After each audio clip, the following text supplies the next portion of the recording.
أن محمدا رسول الله. Sahih Al-Bukhari, muka surat 3, hadis yang keempat.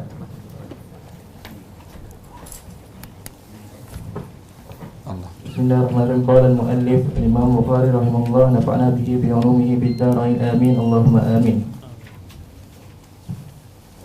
An Jabir bin Abdullah al-Ansari radhiyallahu anhuma wa huwa yuhaddithu an fatratil wahyi faqala fi hadithihi baina ana amshi idh sami'tu sawtan minas sama'i farafa'tu ra'si fa idhal malaku alladhi ja'ani bi hira'in jalisun ala kursiyyi baina as-sama'i wal ardi faru'ibtu minhu faraja'tu faqultu zammiluni zammiluni fa anzalallahu ta'ala ya ayyuhal muddaththir qum fa'anzir wa rabbaka fakabbir wa thiyabaka fatahhir warrujza fahjur fahamiyal wahyu wa nataba'a.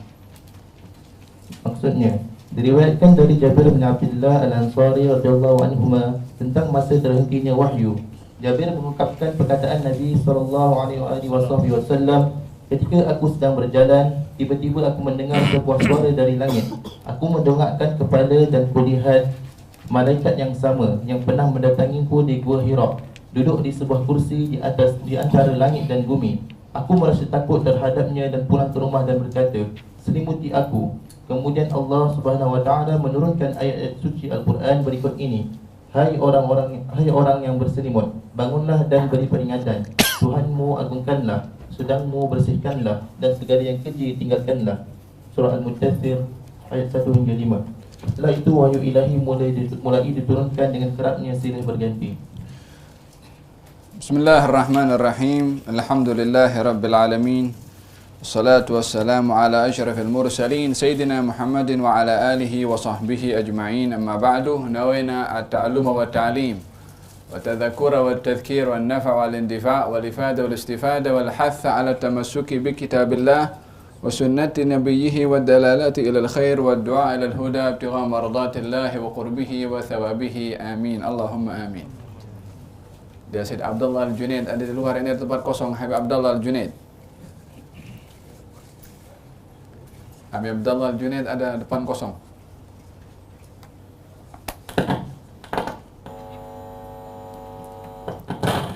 Ini kosong.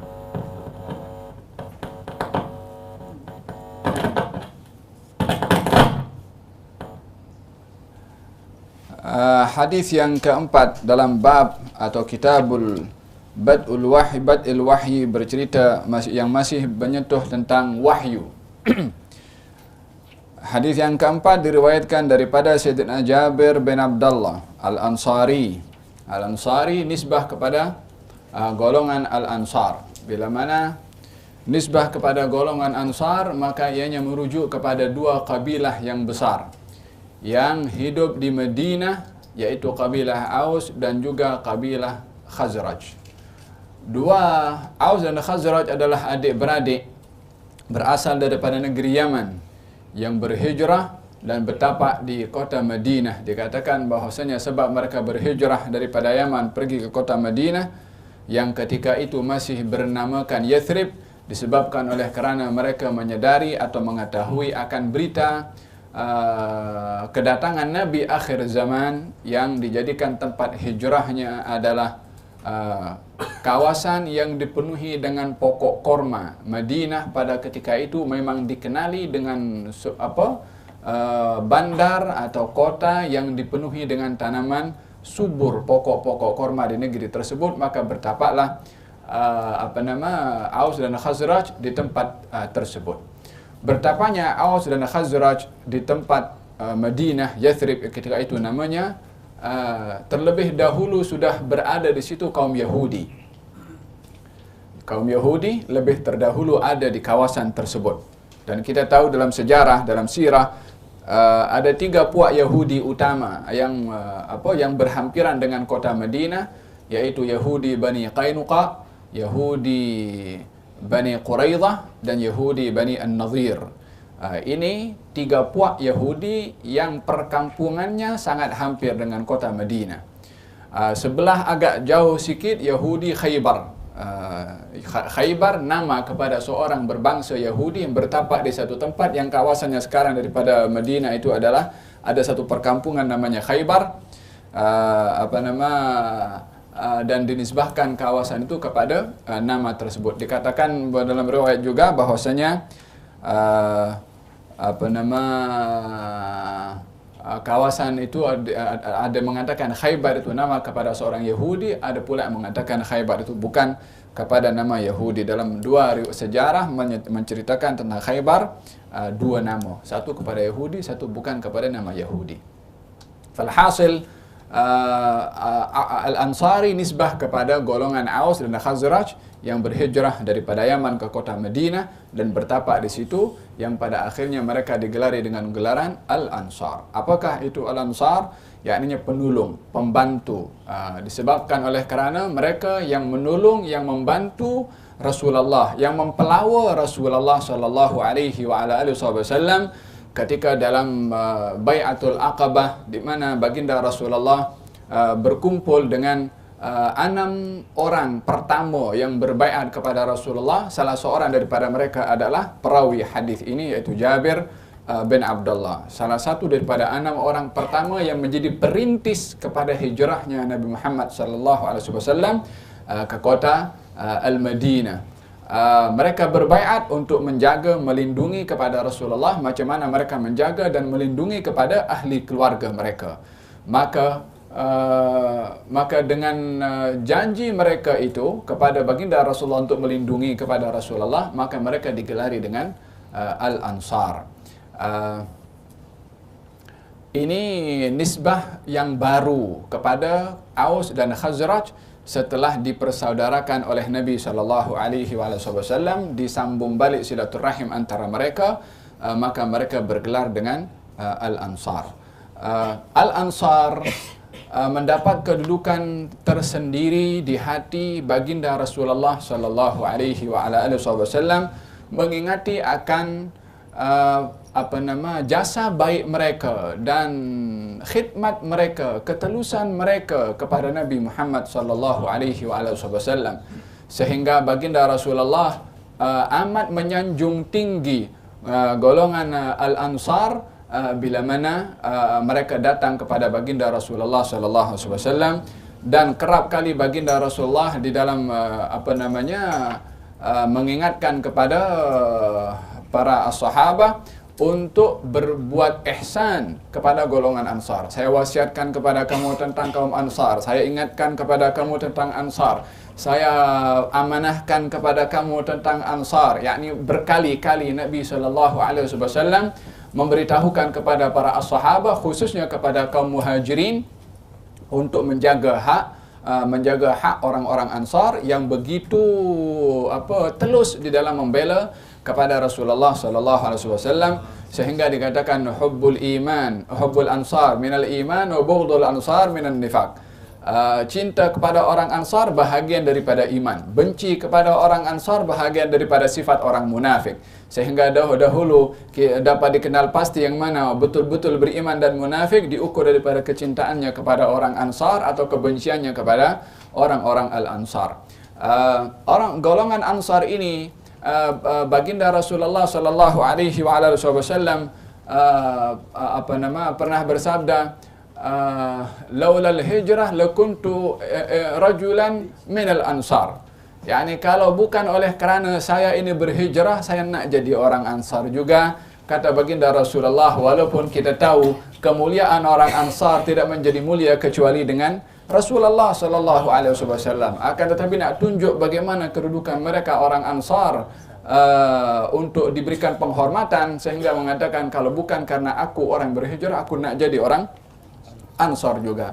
Lau salakal ansaru syu'ban la salaktu syu'bal ansar atau kama qala. Kalau orang Ansar lalu di sebuah lorong, orang lain lalu di lorong tempat lain, aku nak lalu di lorongnya orang Al-Ansar, kata Nabi Muhammad sallallahu alaihi wa ala alihi wasallam. Idzan al-ansar adalah merupakan satu golongan yang dijaga haknya oleh Nabi sallallahu alaihi wa ala alihi wasallam. Salah seorang daripada mereka adalah bernama Jabir bin Abdullah Al-Ansari. Jabir bin Abdullah Al-Ansari.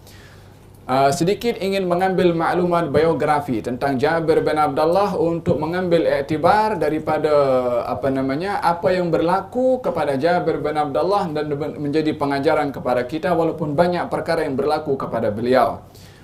Di dalam cara periwayatan hadis, salah satunya adalah memperkenalkan siapakah rawi hadis itu, bermula daripada para sahabat dan juga para tabi'in dan tabi'in dan seterusnya.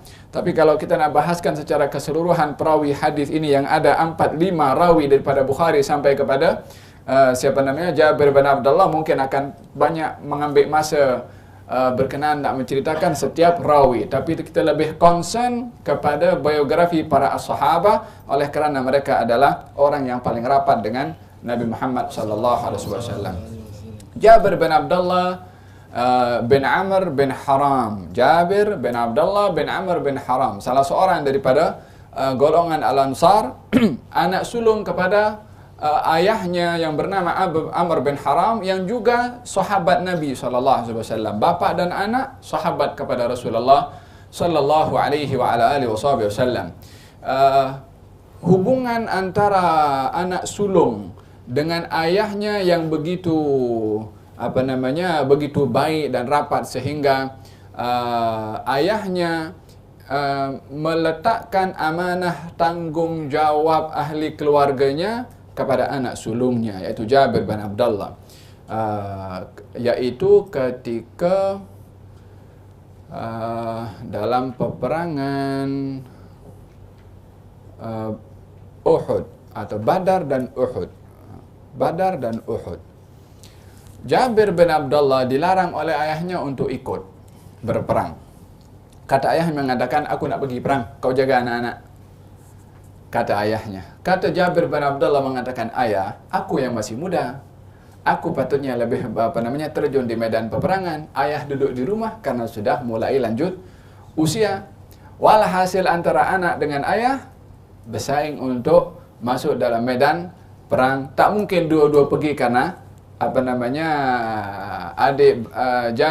adik-adik Jabir bin Abdullah masih kecil. Dan itu yang menyebabkan Jabir bin Abdullah ketika hendak menikah, dia mencari janda yang sudah berusia dan sudah pernah menikah, yakni untuk mengambil pengalaman atau khibrah yang ada pada wanita yang sudah berpengalaman untuk mendidik anak-anak. Makanya dalam satu hari ketika berjalan dengan baginda Rasulullah, ditanya oleh Nabi, Jabir, engkau sudah kahwin ke? Kata Jabir, sudah wahai Rasulullah. Dengan anak dara atau janda? Kata Jabir, dengan janda wahai Rasulullah. Kenapa bukan dengan anak dara? Kata Jabir bin Abdullah, ya Rasulullah, ayahku meninggal dunia meninggalkan anak-anak yang masih kecil, yang memerlukan kepada seorang perempuan yang mampu untuk mendidik dan membela kepada anak-anak, maka menikah dengan seorang yang ada pengalaman. Kata baginda Rasulullah, asabta, betul kamu punya tindakan. Falhasil Jabir bin Abdullah ketika datang kepada Rasulullah dan memberitahukan tentang apa yang diperkatakan oleh ayahnya, kalau dirinya dilarang ikut bersama dengan Nabi dalam berperang, karena ayahnya akan ikut berperang, baginda Rasulullah mengatakan kepada Jabir untuk taat kepada orang tuanya. Maka Jabir bin Abdullah suruh balik rumah, jaga dia punya adik-beradik. Ayahnya pergi berjihad dengan Rasulullah dan pada akhirnya syahid dalam peperangan Uhud. Syahid dalam peperangan Uhud, ayah kepada Jabir bin Abdullah. Barulah anak-anak anak-anak ayah adik-beradik kepada Jabir dididik oleh Sayyidina Jabir bin Abdullah radhiyallahu anhu wa arda. Jabir bin Abdullah menghadiri semua peperangan yang dihadiri oleh Rasulullah. Lebih kurang ada 21 peperangan yang dihadiri oleh Nabi. Dalam riwayat yang lain 27 peperangan. Walaupun tidak semuanya peperangan yang Nabi keluar itu berlaku perang. Tetapi setiap tentera yang keluar dan Nabi ikut waktu itu untuk berperang, peperangan itu terjadi atau tidak terjadi, maka itu dikatakan adalah peperangan juga. Dan itu lebih kurang ada 21, dalam riwayat yang lain ada 27 kali Nabi keluar bersama dengan kaum muslimin untuk berperang. Yang kata Jabir bin Abdullah, saya ikut semua peperangan, yakni 19 peperangan yang bersama Rasulullah, semuanya saya ikut. Hanya 2 saja tak ikut, yaitu perang Badar dan peperangan Uhud, disebabkan oleh kerana pesan daripada ayahnya tadi yang menyuruh Jabir untuk menjaga adik-beradiknya. Daripada sini kita melihat bagaimana hak orang tua yang begitu tinggi, sehingga baginda Rasulullah ketika ditanya oleh Jabir bin Abdullah akan apa yang diperkatakan oleh ayahnya untuk jaga adik-beradik karena ayahnya nak pergi berjihad, Nabi suruh taat kepada orang tuanya, walaupun untuk jihad fisabilillah, walaupun ini jihad adalah merupakan satu amal taat yang tinggi di sisi Allah Subhanahu wa ta'ala. Salah seorang yang Nabi ketika mengatur saf, kemudian terdapat anak muda yang datang kepada Rasulullah mengatakan, ya Rasulullah, saya datang ke tempat ini setelah saya dilarang oleh orang tua saya, dan orang tua saya menangis karena saya tinggalkan, karena tidak ada orang yang menjaga kepadanya, saya tinggalkan dia untuk ikut bersama dengan engkau dalam jihad. Kata baginda Rasulullah, kau balik, bagi mereka berdua ketawa sebagaimana engkau sebelum ini sudah menangiskan atau menitiskan air mata kedua orang tuamu. Disuruh balik oleh Nabi SAW. Hugugul walidain, hak orang tua adalah amat tinggi, diletakkan oleh Allah Subhanahu wa ta'ala setelah perintah menyembah Allah dan tidak menyekutukan Allah. Hak orang tua diletakkan di situ oleh Allah Subhanahu wa ta'ala.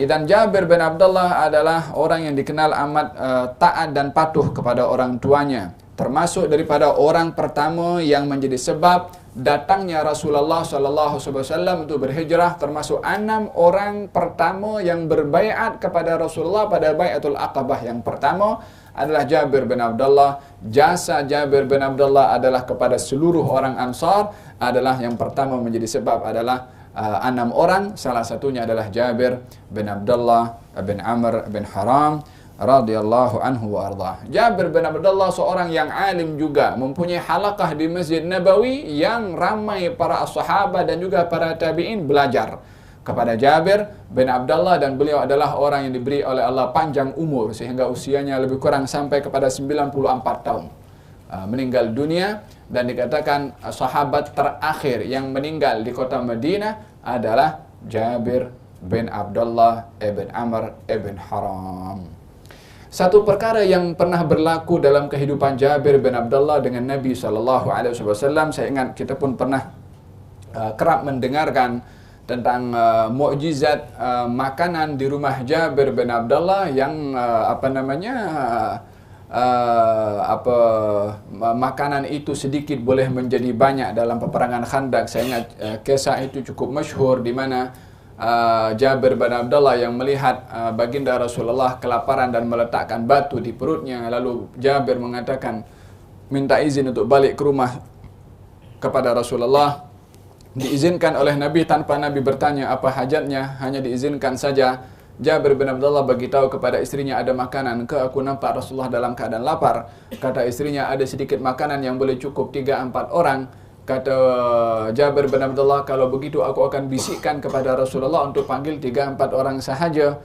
Maka Jabir bin Abdullah beritahu kepada Rasulullah sambil membisikkan, ya Rasulullah, di rumah ada makanan yang cukup 3 untuk 4 orang sahaja. Pilih terpulang kepada engkau siapa 3-4 orang itu untuk datang ke rumah dan menjamu selera. Kata baginda Rasulullah, ta'amu khairin wa barakah. InsyaAllah makanan yang baik dan membawa berkah, membawa kebaikan dan juga barakah. Kemudian kata Nabi, menyuruh kepada seorang sahabat, panggil semua ini orang Khandaq itu yang tengah menggali dan kelaparan, semua 800 orang lebih kurang. Mereka semua dijemput di rumah Jabir bin Abdullah. dalam keadaan lapar, semua pergi datang, dan subhanallah, kata perawi ketika menggambarkan mereka berdesak-desakan nak masuk rumah Jabir bin Abdullah, takut tak dapat karena mereka lapar semua pada waktu itu. Kata baginda Rasulullah, la tadzaghatu, jangan berdesak-desakan, kamu akan dapat semua. Diambil dengan tangan sendiri Nabi dengan Jabir bin Abdullah dan juga istrinya, sama-sama mengambil roti yang diletak, tahu tuh macam roti nan itu, kalau nak apa yang tampal itu dengan apa nama, roti apa namanya itu, tempayan. Ambil daripada situ, belah jadi dua, letakkan apa namanya, daging sudah dihancurkan, dibagi kepada 800 orang, semuanya dapat makan daripada jamuan Sayyidina Jabir bin Abdullah radhiyallahu anhu wa arda. Idzan beliau apa namanya, salah seorang sahabat Nabi yang terakhir meninggal di kota Madinah. Bukan sahabat Nabi terakhir yang meninggal ya, sahabat Nabi terakhir meninggal di kota Madinah. Artinya di situ ada sahabat Nabi yang lain tapi bukan di kota Madinah yang masih hidup setelah Jabir bin Abdullah. Anas bin Malik panjang umur. Kemudian Allahumma shalli ala sayyidina Muhammad. Nu'man bin Bashir hidup sampai apa namanya, panjang umur juga.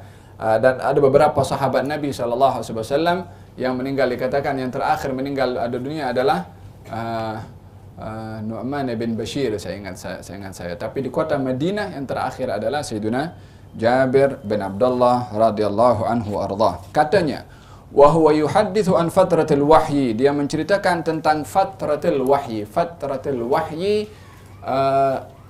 apa namanya, terhentinya turunnya wahyu. Yani setelah turun Iqra kepada Rasulullah sallallahu alaihi wasallam, wahyu itu tidak turun beberapa lama. Di sini ada perbezaan pandangan ahli sirah, berapa lama wahyu itu terhenti tidak turun kepada Nabi sallallahu alaihi wasallam. Ada mengatakan 6 bulan, ada mengatakan kurang daripada itu. Falhasil ahli hadis ketika mensyarahkan tentang masalah lambatnya turun wahyu atau adanya jarak yang jauh antara wahyu Iqra dengan wahyu yang lain turun kepada Rasulullah, ada kerenggangan masa, ada kekosongan masa yang jauh antara ayat pertama dan ayat yang kedua. Ini merisaukan kepada Rasulullah sallallahu alaihi wasallam. Tertanya-tanya baginda Rasulullah tentang apa yang berlaku sebelum ini. Adakah perkara itu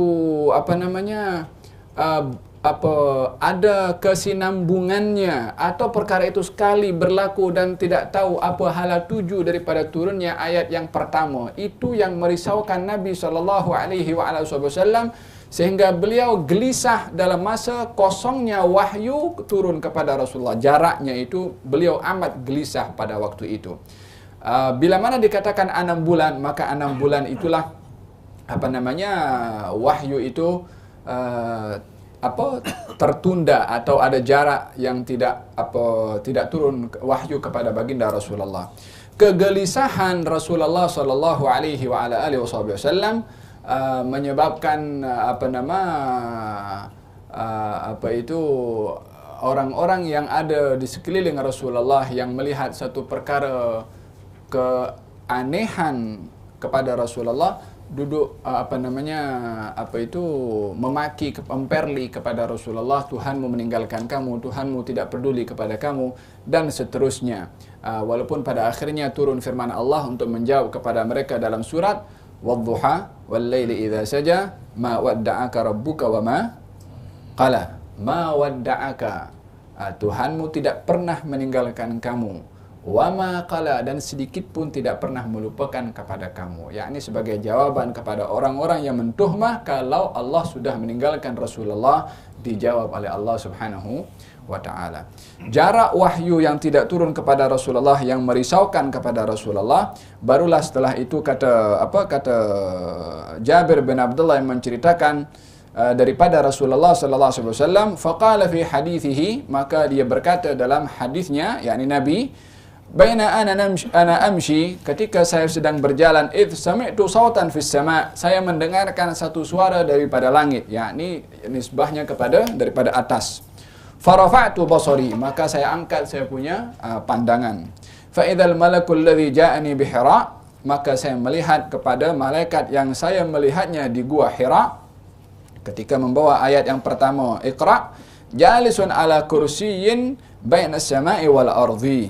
yakni duduk di atas kursinya, yang kursi itu di atas antara langit dan bumi, yakni menggantung macam tu fil hawa.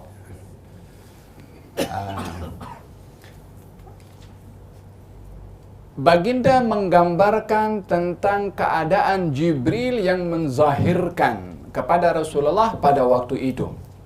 Yakni Jibril menzahirkan dalam bentuk yang sama dinampak oleh Rasulullah pada waktu di Gua Hira untuk mengingatkan kembali kepada Rasulullah pertemuan yang pertama, supaya tidak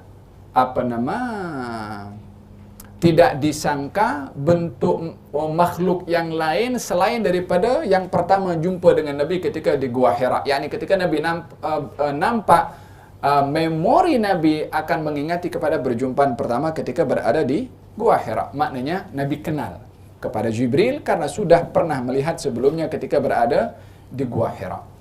Daripada sini berlaku perbezaan pandangan ulama berapa kali Nabi tengok kepada Jibril alaihissalam. Walaupun di dalam hadis dinyatakan Nabi pernah 2 kali. Yang pertama di Gua Hira, yang kedua adalah di Sidrati Al-Muntaha. Dalam walaqad ra'ahu nazlatan ukhra 'inda Sidratil Muntaha. Walaqad ra'ahu, Nabi melihat sekali lagi kepada Jibril, nazlatan ukhra, kali yang kedua. Di mana? Sidratil Muntaha. Indaha jannatul ma'wa idh yaghsha sidrata ma yaghsha ma zaghal basaru wa ma tagha laqad ra'a min ayati rabbih al-kubra. Bagi mereka yang mengatakan 2 kali adalah Nabi melihat 2 kali. Yang pertama di Gua Hira, yang kedua adalah di Sidratul Muntaha. Yang mengatakan lebih daripada 2 kali adalah mengatakan satu ketika di Gua Hira, yang kedua ketika duduk di atas arsy dan di atas kursinya antara langit dan bumi, yang ketiga adalah ketika di Sidrati Al-Muntaha. Ini jumlah bilangan Nabi yang melihat kepada Sayyiduna Jibril alaihi wa ala nabiyina afdhalus salatu wassalam. Kursinya bagaimana Allahu alam. Nabi menggambarkan waktu itu Jibril berada di atas kursi, yakni Nabi ingin memberikan pendekatan tentang apa yang dinampak oleh mata Nabi dengan uruf zaman itu. Seorang raja bila mana berkuasa, dia akan mempunyai singgasana. Di mana-mana raja pada ketika itu yang berkuasa mempunyai singgasana. Dalam Al-Quranul Karim Allah menceritakan tentang Ratu Balqis. Apa katanya? Walaha arsyun azim. Itu Ratu Balqis mempunyai arsh. Yakni arsh yang maksudkan adalah kursi azim, yang agung atau besar. Entah Allahu alam macam mana bentuknya arsh Ratu Balqis yang dipindahkan oleh salah seorang pengikut Nabi Sulaiman. Fasyahid digambarkan keadaan Jibril pada waktu itu oleh Rasulullah. Lalu faru'ibtu minhu, maka saya ini berada dalam keadaan ketakutan, yakni karena melihat kehebatan bentuk wujud yang luar biasa daripada ciptaan Allah Subhanahu wa taala. Sehingga faraja'tu faqultu, maka aku kembali ke rumah, maka aku berkata, yakni kepada Siti Khadijah, zammiluni zammiluni. Dalam riwayat yang lain dikatakan ketika baginda melihat Jibril alaihissalam dengan kali yang kedua, dan itu adalah memeranjatkan kepada Rasulullah, menyebabkan beliau itu jatuh ke tanah karena melihat hebatnya Jibril alaihissalam dan apa yang bermain dalam hati dan perasaan Rasulullah ketika melihat kepada perkara yang hebat seperti itu. Dalam kehidupan kita, seseorang itu bila kalau nampak perkara yang teramat pelik, dengar suara yang kuat boleh pengsan, atau bila mana melihat sesuatu yang teramat luar biasa yang menarik segala indera yang di dalam, sehingga orang boleh pengsan bila mana melihat perkara yang luar biasa. Orang tengok hantu umpamanya. bukan nak samakan tengok kepada Jibril, tapi perkara yang bermain bila mana tengok perkara di luar kemanusiaan manusia. Baginda yang melihat kepada keluar biasaannya ciptaan Jibril menyebabkan perasaan baginda itu adalah berdebar dan juga terjatuh ke bawah, sehingga baginda pun kembali dan mengatakan kepada Siti Khadijah, zammiluni zammiluni, dalam keadaan tubuh badannya itu panas dan kesejukan dan diselimuti oleh Siti Khadijah radhiyallahu anha warḍaha.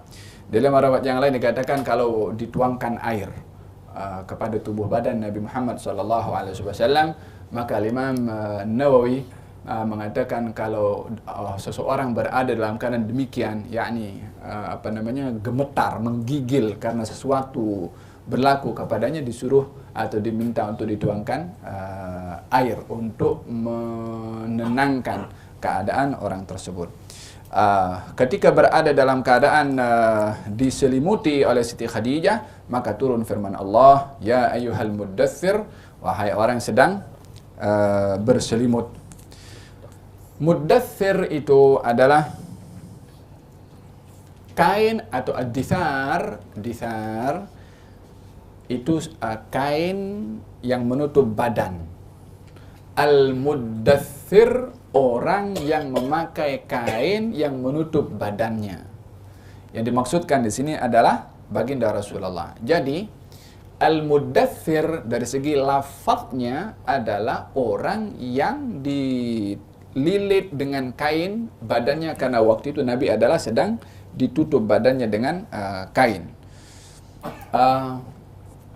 Al-Imam Al-Mawardi, salah seorang ahli tafsir, menafsirkan bahwasanya Allah Subhanahu wa taala ketika berfirman dengan menyebut wahai orang yang sedang berselimut, yakni orang sedang ditutup dengan kain, merujuk kepada makna yang tersirat bukan yang tersurat. Yang tersurat nampak dia ditutup kain, tapi yang tersirat adalah beliau itu dipenuhi dengan tanggung jawab, risalah dan kenabian, umpama tubuh badannya yang dipenuhi dan dililit dengan kain. Beban risalah dan kenabian itu yang memberatkan kepada baginda Rasulullah, sehingga beliau itu ketika itu berada dalam keadaan menggigil ataupun berada dalam keadaan di luar kebiasaan, sebagaimana dalam hadis yang sebelumnya. Kalau wahyu turun kepada Nabi di musim sejuk, Nabi berkeringat. Karena beratnya itu tanggung jawab wahyu yang dapat menyentuh atau memberikan kesan kepada fisikal. Walaupun beratnya wahyu itu adalah bersifat spiritual, bukan bersifat fisikal. Tapi kekuatannya sampai mengena kepada fisikal baginda Rasulullah sallallahu alaihi wa ala alihi wasallam. Qum fa'anzir, bangkitlah kamu daripada tempat kamu berselimut itu dan sampaikanlah peringatan, yakni kepada orang lain daripada azab Allah Subhanahu wa taala. Fa'anzir, yakni beri peringatan. Dengan demikian Nabi digelari dengan an-nadhir, pemberi peringatan. Wa rabbaka fakabbir, dan Tuhanmu agungkan.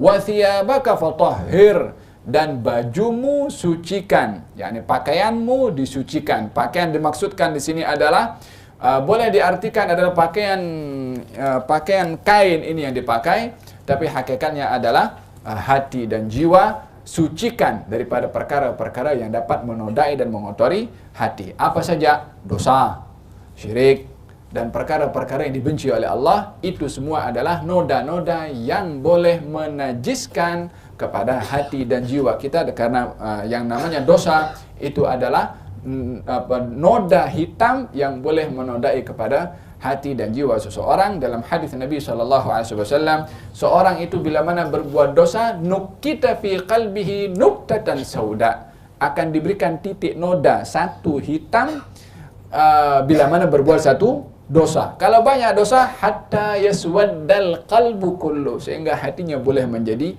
hitam dan gelap. Ini bukan warna hitam seperti hitam bukan hati jantung atau yang kita boleh tengok fisikal, tapi makna hati itu sendiri kerasnya hati itu sendiri yang nampak hitam karena kebanyakan al-ma'siyah. Sedemikian juga taat itu bila mana dibuat akan memberikan titik berwarna putih sehingga hati itu menjadi bersinar dengan adanya ketaatan yang dilakukan kepada Allah Subhanahu wa taala. Idzan arti wa thiyabaka fatahhir, baju kamu sucikan, adalah dimaksudkan yang pertama, baju ini mesti disucikan, dijaga daripada segala najis. Yang kedua adalah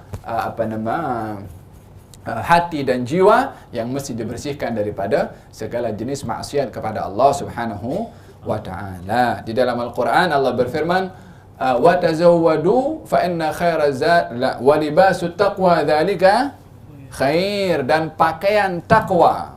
Macam mana pakaian takwa? Bukan macam di Indonesia. Di Indonesia ada baju takwa namanya. Apa itu baju takwa? Ya macam jenis baju Melayu, lebih kurang stylenya, bentuknya macam tu, tapi dinamakan baju takwa. Saya yakin yang beri nama itu ambil daripada kata Al-Quran walibasut taqwa, pakaian takwa, karena mungkin pakaian itu nampak sopan. Tapi yang dimaksudkan di sini libasut taqwa adalah pakaian kepada hati. Ini adalah yang dibersihkan daripada segala perkara noda-noda.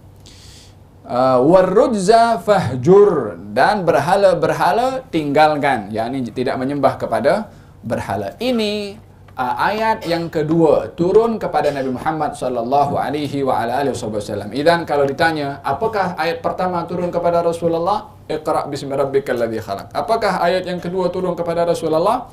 Adalah ya ayyuhal muddatsir. Mungkin akan bertanya, daripada ayat ini tak ada bismillahirrahmanirrahim diturunkan oleh Allah Subhanahu wa taala, tapi terus iqra bismi rabbikal ladzi khalaq, ya ayyuhal muddatsir, tak ada bismillah. Kalau begitu bismillah bukan ayat kepada surat. Dalam mazhab Imam Syafi'i, bismillahirrahmanirrahim ayat pertama kepada surat Al-Fatihah. Ayat pertama surat Al-Fatihah. Jadi surat Al-Fatihah ada berapa ayat? 7. Yang pertama bismillahirrahmanirrahim. Tapi bismillahirrahmanirrahim pada surat-surat yang lain selain daripada At-Taubah yang tidak ada bismillahirrahmanirrahim adalah pembuka surat, bukan ayat kepada setiap surat. Pembuka kepada surat, bukan satu ayat kepada setiap surat.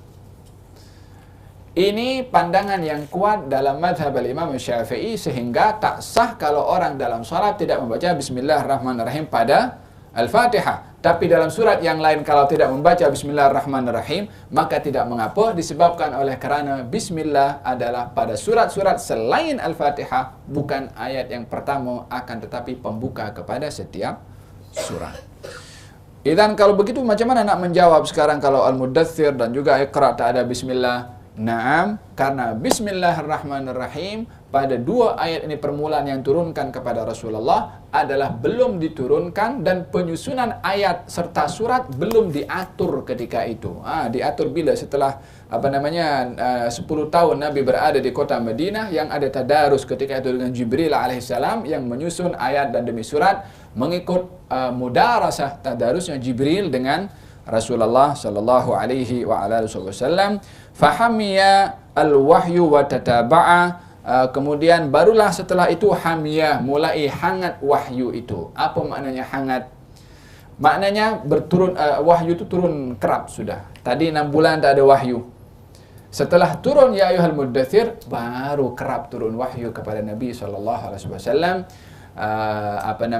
Selama 23 tahun. Dalam muqaddimah kelas yang saya bahaskan tempoh hari, Al-Quran ini diturunkan oleh Allah semua sekali daripada Al-Fatihah sampai kepada An-Nas, total daripada Lauhul Mahfuz kepada Baitul Izzah. Lauhul Mahfuz tempat menyimpan segala perkara. Baitul Izzah adalah tempat persinggahan Quran sebelum diturunkan ke bumi. Baitul Izzah berada di rumah yang namanya Izzah, berada di langit yang pertama. Daripada situ Jibril sentiasa mendatangkan ayat kepada Rasulullah mengikut keadaan dan keperluan kondisi yang dialami oleh Rasulullah selama 23 tahun. Sedikit demi sedikit turun kepada Nabi Muhammad SAW, diambil daripada Baitul Al-Izzah, diturunkan kepada Rasulullah sallallahu alaihi wasallam. dalam Al-Quran diberitahukan kalau turunnya ayat Al-Quran ini adalah munajjaman. Munajjaman maknanya sedikit demi sedikit mengikut keperluan dan kondisi yang dilalui oleh Rasulullah SAW. Contohnya seperti seorang bernama Khawlah datang kepada Rasulullah bertanya, "Ya Rasulullah, suami saya mengatakan kepada saya, kamu ini macam anti ka dhahri ummi, kamu macam ibu saya." Suaminya mengatakan demikian kepada istrinya karena geram, karena marah. Dahulu ini menjadi suatu kebiasaan orang Arab mengatakan kepada istrinya demikian kalau ingin menghukum kepada istrinya dengan tidak menghampiri dengan mengatakan kamu macam ibu saya. Maka dia tanya kepada Rasulullah, apa yang berlaku kepada saya sekarang ini, apa hukum saya sekarang wahai Rasulullah? Adakah saya macam ibu kepada suami saya yang haram seterusnya? Kata baginda Rasulullah, saya melihat apa yang dikatakan oleh suami kamu adalah satu kata-kata yang menyebabkan kamu terpisah ikatan kamu dengan suami kamu. Kata Khawlah mengatakan, ya Rasulullah, tapi dia mengatakan begini ya Rasulullah, takkan saya menjadi ibunya? Kata Rasulullah, itu yang dikatakan maka itu yang berlaku juga, kata Nabi. Berkali-kali itu Khawlah bertanya kepada Rasulullah, jawaban Nabi sama. Yakni, kamu putus dengan suami kamu. Ketika Khawlah jalan, turun wahyu. Qad sami Allahu qawla allati tujadiluka fi zawjiha wa tashtaki ila Allah wallahu yasma'u tahawurakuma. Allah telah mendengar kata-kata seorang perempuan yang bertanya dengan berkali-kali seakan-akan memaksa kepada engkau dalam pertanyaan itu wahai Rasulullah. Wallahu, dan Allah Maha mendengar percakapan kamu berdua. Kata Siti Aisyah, aku ketika itu dekat dengan Rasulullah tak dengar apa yang dicakap oleh Khawlah kepada Rasulullah. Allah berfirman, "Qad sami Allah." Allah dengar apa yang kamu kata berdua itu. Faham tu? Maka turun daripada ayat surat Al-Mujadalah yang mengatakan apa yang dikatakan oleh suaminya itu adalah tidak mengubah status seorang istri tetap istri, bukan terus berubah menjadi seorang ibu, maka suaminya adalah dihukum dengan membayar dengan membebaskan hamba sahaya atau berpuasa selama 2 bulan berturut-turut sebagai hukuman kafarah kepada orang berkata demikian kepada istrinya. Falhasil ayat itu turun memperbetulkan, memberikan jawaban. Awalnya Rasulullah bagi tahu ini jatuh cerai. Macam mana hukum boleh berubah? Setelah wahyu turun memperbetulkan jawaban Rasulullah SAW. Ini wahyu turun mengikut kondisi dan keadaan yang diperlukan selama 23 tahun kepada Nabi Muhammad SAW. Taib. Gerak. Hadis yang kelima. An Ibni Abbas radhiyallahu anhuma bi qoulihi ta'ala la tuharrik bihi lisanaka lita'jala bihi. قال كان رسول الله صلى الله عليه وآله وصحبه وسلم يعالج من التنزيل شدة وكان مما يحرك شفتيه فقال ابن عباس فأنا أحركهما كما كان رسول الله صلى الله عليه وصحبه وسلم يحركهما فأنزل الله تعالى لا تحرك به لسانك لتعجل به إن علينا جمعه وقرآنه قال جمعه لك في صدرك وتقرأه فإذا قرأناه فاتبع قرآنه قال فاستمع له وأنصت ثم إن علينا بيانه ثم إن علينا أن تقرأه فكان رسول الله صلى الله عليه وسلم بعد ذلك إذا أتاه جبريل استمع فإذا انطلق جبريل قرأه النبي صلى الله عليه وسلم كما قرأه. Maksudnya dalam sebuah penjelasan terhadap firman Allah Subhanahu wa taala berikut ini, janganlah gerakkan lidahmu dalam membaca Al-Quran, hai Muhammad, kerana hendak cepat-cepat menguasainya. Al-Qiyamah ayat 16. Ibnu Abbas radhiyallahu anhu mengatakan Rasulullah sallallahu alaihi wasallam menerima wahyu dengan perasaan yang sangat tertekan dan menggerakkan bibirnya dengan cepat, seraya menggerakkan bibirnya sendiri. Ibnu Abbas berkata, aku menggerakkan bibirku di hadapanmu seperti halnya Rasulullah sallallahu alaihi wasallam menggerakkan bibirnya. Maka Allah SWT berfirman, janganlah gerakkan lidahmu dalam baca Al-Quran, hai Muhammad, kerana hendak cepat-cepat menguasainya. Sungguh kamilah yang akan mengumpulkannya dan memberikan kemampuan kepadamu untuk membacakannya. Al-Qiyamah ayat 16-17. Hal ini mengandung pengertian Allah SWT berkehendak agar Nabi SAW mengingat bahagian ayat Al-Quran yang diturunkan pada waktu itu dengan hatinya dan membacanya. Firman Allah SWT, maka apabila kami telah membacakannya kepadamu, Muhammad SAW melalui perantara Jibril. Ikutilah pembacaannya. Al-Qiyamah ayat 18.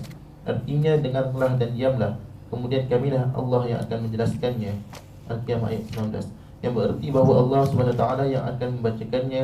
Sudah itu Rasulullah SAW mendengarkan apa yang diwahyukan Allah SWT melalui perantaraan Jibril kapanpun ia menemuinya, dan setelah Jibril berangkat ia mengulangi pembacaan wahyu Allah SWT yang telah dibacakan Jibril kepadanya.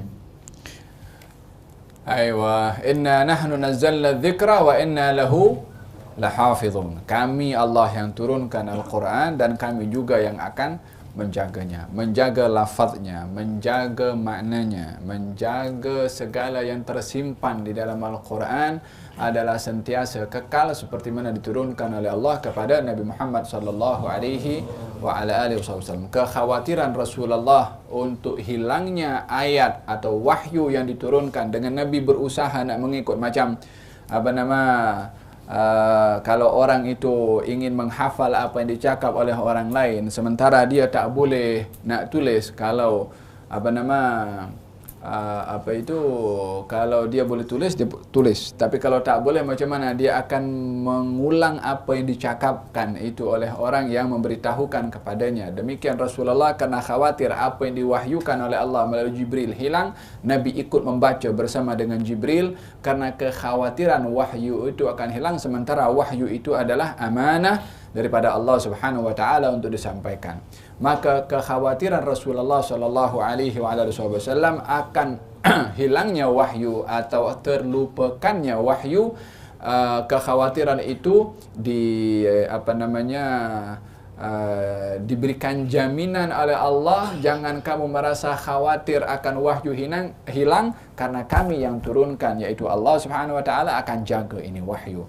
Bila mana penjagaan wahyu itu dijamin oleh Allah, maka ia akan berkekalan sampai pada waktu yang diizinkan oleh Allah Subhanahu wa taala. Sejauh mana mereka berusaha, mereka pun sudah berusaha untuk memalsukan kepada ayat-ayat Al-Quran, akan tetapi dizahirkan bagaimana penjagaan Allah Subhanahu wa taala kepada Al-Quran Al-Karim. Dan juga adanya istilah di sini musalsal. Musalsal meniru Abdullah bin Abbas radhiyallahu anhu, meniru gerakan Rasulullah. Nabi ketika membaca dan menggerakkan bibirnya mengikut apa yang dibacakan oleh Jibril, Ibnu Abbas waktu itu meniru gerak bibir Nabi ketika membaca apa yang diperdengarkan oleh Jibril kepada Nabi SAW. Gerakan bibir Nabi itu ditiru oleh Abdullah Ibnu Abbas radhiyallahu anhu arda, sehingga orang yang meriwayatkan hadis ini daripada Abdullah bin Abbas akan meniru gerak bibir Abdullah bin Abbas juga, yakni meniru dalam gerak bibir Sayyidina Abdullah bin Abbas, yang Abdullah bin Abbas meniru gerak bibir daripada Nabi Muhammad sallallahu alaihi wa ala alihi wasallam. Dan dalam istilah bahagian hadis ada namanya hadis musalsal. Hadis musalsal ini ada musalsal bil qaul, ada musalsal bil qaul dengan perkataan, ada musalsal bil fi'l dengan perbuatan, ada juga kadang-kadang musalsal bil qauli wal fi'li, perkataan dan juga perbuatan. Musalsal bil qaul, musalsal ini maksudnya satu gerakan yang ditiru mengikut kepada apa yang dilakukan oleh baginda Rasulullah, terkadang dalam bentuk perkataan, seperti hadis yang mengatakan Rasulullah bersabda kepada Sayyidina Mu'adz, "Ya Mu'adz, inni uhibbuk, faqul fi duburi kulli salatin Allahumma a'inni ala dzikrika wa syukrika wa husni ibadatik." Wahai Mu'adz, aku sayang kepada engkau. Bacalah setiap selesai daripada salat, Allahumma a'inni ala dzikrika wa syukrika wa husni ibadatik. Maka kalimat inni uhibbuk, saya suka kepada engkau, diriwayatkan oleh Mu'adz kepada orang lain. Orang meriwayatkan daripada Mu'adz disampaikan kepada orang lain dengan mengucapkan inni uhibbuk, inni uhibbuk, inni uhibbuk. Setiap rawi yang meriwayatkan langsung daripada yang merawikan akan memulakan dengan kata-kata inni uhibbuka, karena itu yang dikeluarkan daripada lisan Nabi Muhammad SAW. Ada hadis musalsal dengan at-tashbik. Tashbik macam ni. Syabbaka biyadi Abul Qasim, kata seorang perawi itu mengatakan, Nabi mentashbik tangan saya macam ni. Ya, maka ketika mentashbik itu yang merawikan hadis, mentashbik macam ni, apa nama bahasa Melayunya? menggenggamkan tangan yang merawi kepada yang meriwayatkan dengan yang menerima riwayat. Nabi mentasbih kepada sahabatnya. Sahabatnya ketika meriwayatkan kepada orang lain mentasbih juga kepada yang meriwayatkan. Itu musalsal bit tashbih. Ada gerakan musalsal juga yang bil qauli wal fi'li, dengan perkataan dan juga dengan perbuatan, yaitu ketika Nabi SAW menggerakkan janggutnya macam ni sambil mengatakan saya beriman kepada qada dan qadarnya Allah yang baik dan juga yang buruk, sambil Nabi menggerakkan kepada janggutnya macam ni. Orang yang meriwayatkan daripada Nabi akan memegang kepada janggutnya juga dan mengatakan saya beriman kepada qada dan qadarnya Allah yang baik dan juga yang buruk. Kalimat ini atau istilah ini dalam disiplin ilmu hadis adalah menjadi satu perkara yang penting demi untuk menjaga amanah periwayatan hadis itu sendiri. Sehingga keadaan Nabi itu bagaimana akan ditiru oleh para sahabat demi untuk menyampaikan amanah Rasulullah sallallahu alaihi wasallam. Demikian Sayyidina Abdullah ibnu Abbas radhiyallahu anhuma wa ardah. Ibnu Abbas adalah sepupu kepada Rasulullah. Dilahirkan 3 tahun sebelum hijrahnya Nabi SAW. Nabi meninggal dunia usia beliau adalah umur 13 tahun waktu itu dan masih kecil, dan beliau adalah banyak belajar daripada para sahabat-sahabat besar Nabi Muhammad sallallahu alaihi wa ala alihi wasallam. Pada penghujung kehidupannya beliau berhijrah ke Taif. Daripada Mekah, awalnya duduk di Mekah dan berhijrah ke Taif. Apa sebab beliau hijrah ke Taif? Dia mengatakan ini Mekah kota suci. Bila mana berbuat dosa di kota ini adalah dosanya adalah luar biasa besarnya, karena ini bumi suci, bumi Allah yang disucikan oleh Allah. Maka berbuat dosa di sini berbeza dengan berbuat dosa di tempat lain. Aku tak khawatir tidak dapat menempatkan kota suci Mekah tepat pada tempatnya yang disucikan oleh Allah. Baik aku pergi ke hijrah, pergi ke Taif sana. Kalaupun ada apa-apa silap, masih berada di negeri Taif, bukan di negeri yang disucikan oleh Allah Subhanahu wa ta'ala. Andai orang zaman sekarang itu pergi Mekah, Madinah, punya falsafah macam Abdullah ibnu Abbas, melihat kesucian kota Mekah itu tidak ada yang lebih agung, lebih suci daripada kota Mekah, apa perasaan seseorang bila mana berada di kota Mekah? Moga-moga Allah Subhanahu wa ta'ala kasih faham kepada hati ini, memuliakan, mengagungkan kota yang disucikan oleh Allah Subhanahu wa ta'ala. Dan meninggal di Taif pada tahun ke-68 daripada hijrahnya Rasulullah, dan usia beliau pada ketika itu adalah 71 tahun. Usia beliau meninggal 71 tahun. Kata Sayyidina Jabir bin Abdullah mengatakan ketika mendapat berita meninggalnya Abdullah bin Abbas, Jabir bin Abdullah mengatakan hari ini orang paling alim di atas muka bumi ini meninggal dunia, dan ini adalah musibah kepada umat Islam. Ini di zaman as-sahabah masih ada, banyak lagi tabi'in masuk itu masih ramai, pandai-pandai semua. Satu orang meninggal dunia, musibah menimpa kepada umat Islam. Kata Jabir bin Abdullah, demikian kalau orang itu meninggal dunia dan orang itu alim, pada hakikatnya adalah musibah bagi orang Islam yang jahil, karena ilmunya yang dibawa pergi oleh orang yang alim itu tak sampai kepada orang lain. Ketiadaan ilmu itu adalah kegelapan yang ada pada umat. Apa yang berlaku sekarang ini adalah karena kejahilan dan hilangnya ilmu dan juga hilangnya ramai para ulama as-sadiqin. Tayyib, gerak. Hadis yang ke-6. Wa anhu radhiyallahu anhu qala kana Rasulullah sallallahu alaihi wasallam ajwada an-nasi wa kana ajwada ma yakunu fi Ramadan hina yalqahu Jibril alaihi salam wa kana yalqahu fi kulli lailatin min Ramadan fayudarisuhu al-Qur'ana. Qala Rasulullah sallallahu alaihi wasallam ajwadu bil khairi min ar-rih al-mursalah. Hadis yang ke-6 dari Ibnu Abbas radhiyallahu anhu bahawa Rasulullah sallallahu alaihi wasallam adalah orang yang paling dermawan dan beliau paling bermurah hati dalam bulan Ramadan, yaitu ketika Jibril menemuinya. Setiap malam di bulan Ramadan Jibril menemuinya untuk mengajarinya Al-Quran. Rasulullah sallallahu alaihi wasallam adalah pribadi yang sangat mulia, bahkan lebih mulia daripada angin yang mengandungi hujan yang dikirimkan Allah untuk mendatangkan kebaikan. Aywa, bercerita tentang sifat kedermawanan Rasulullah sallallahu alaihi wa ala alihi wasallam. sedikit berkenaan dengan hadis yang menceritakan tentang kedermawanan Rasulullah, tapi tajuk besar pembahasan hadis ini berkaitan dengan wahyu. Di manakah sinkronisnya antara hadis yang bercerita tentang wahyu, hadis bercerita tentang kedermawanan dengan wahyu.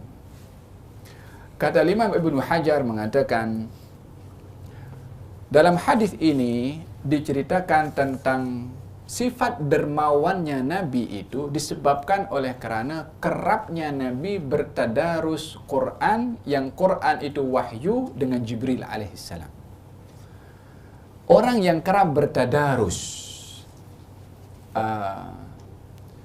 akan melahirkan satu sifat kaya dengan Allah subhanahu wa ta'ala. Sifat kaya dengan Allah akan menyebabkan orang itu punya sifat dermawan seperti Allah subhanahu wa ta'ala, yang Allah itu adalah maha kaya, dan sifat Allah yang maha kaya itu al-jawad. Apa al-jawad? Dermawan. Al-jud, atau kalau al-jawad sifat, al-jud, dermawan itu adalah memberikan kepada orang yang layak untuk diberi sesuai dengan kelayakan orang itu. Memberikan kepada orang yang layak diberi, pemberiannya itu sesuai dengan kelayakan orang itu. Bukan sesuai dengan apa yang kita suka nak bagi.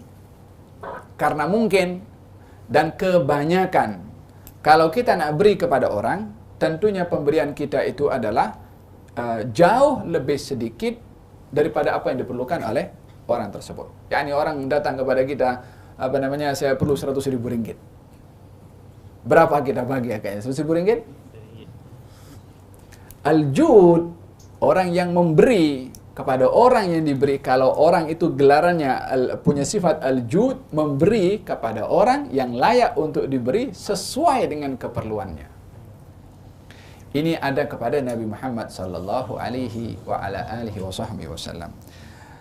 Kata Imam Ibnu Hajar mengatakan al-jud atau sifat dermawan itu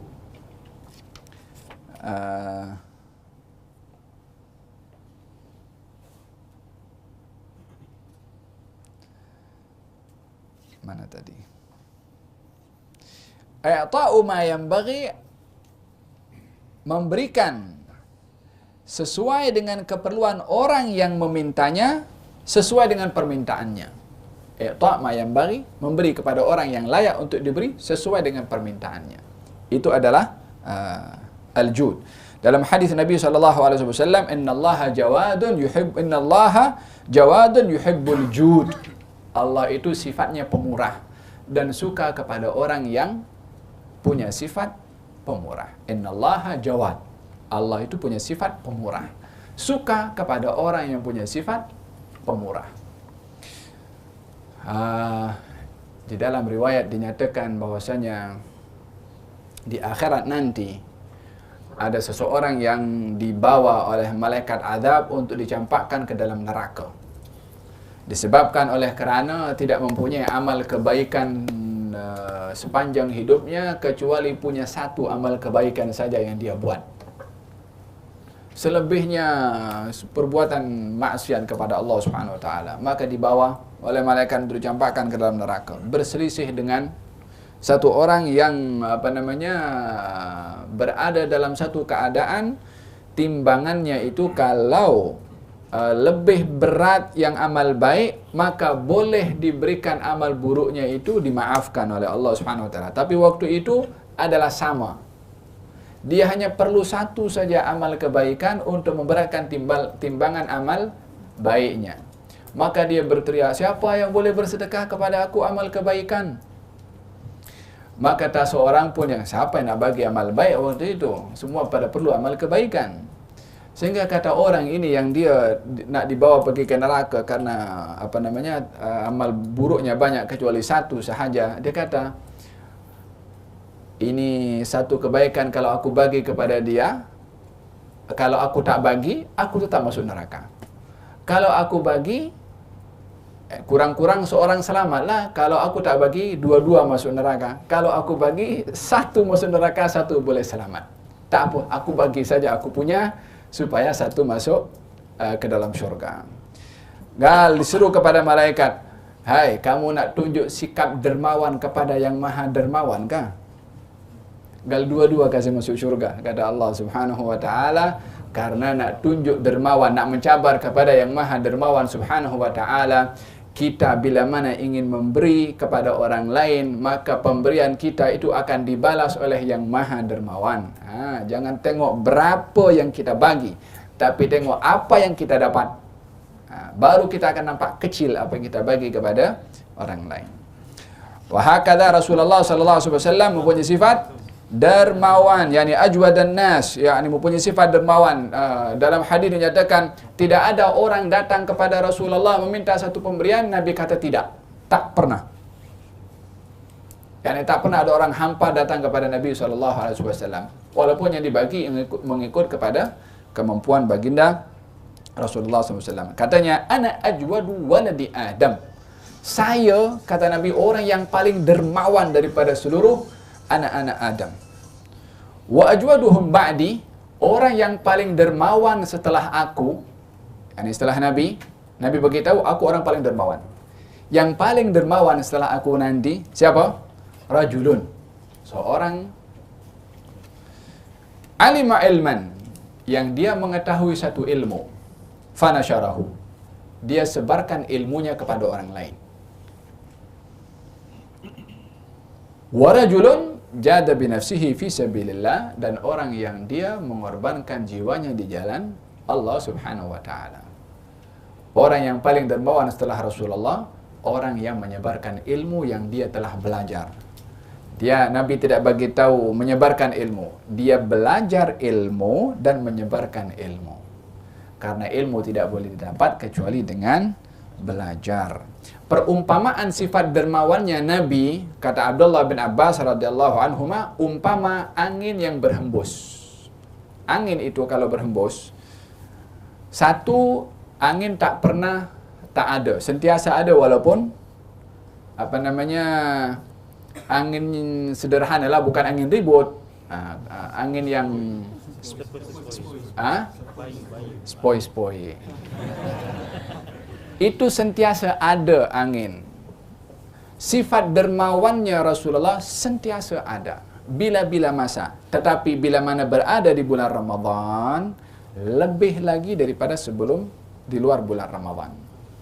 Di dalam bulan Ramadan itu lebih dari sifat dermawannya, lebih daripada luar bulan Ramadan. Lebih dermawan lagi di bulan Ramadan kalau berjumpa dengan Jibril. Sudahlah dermawannya luar biasa.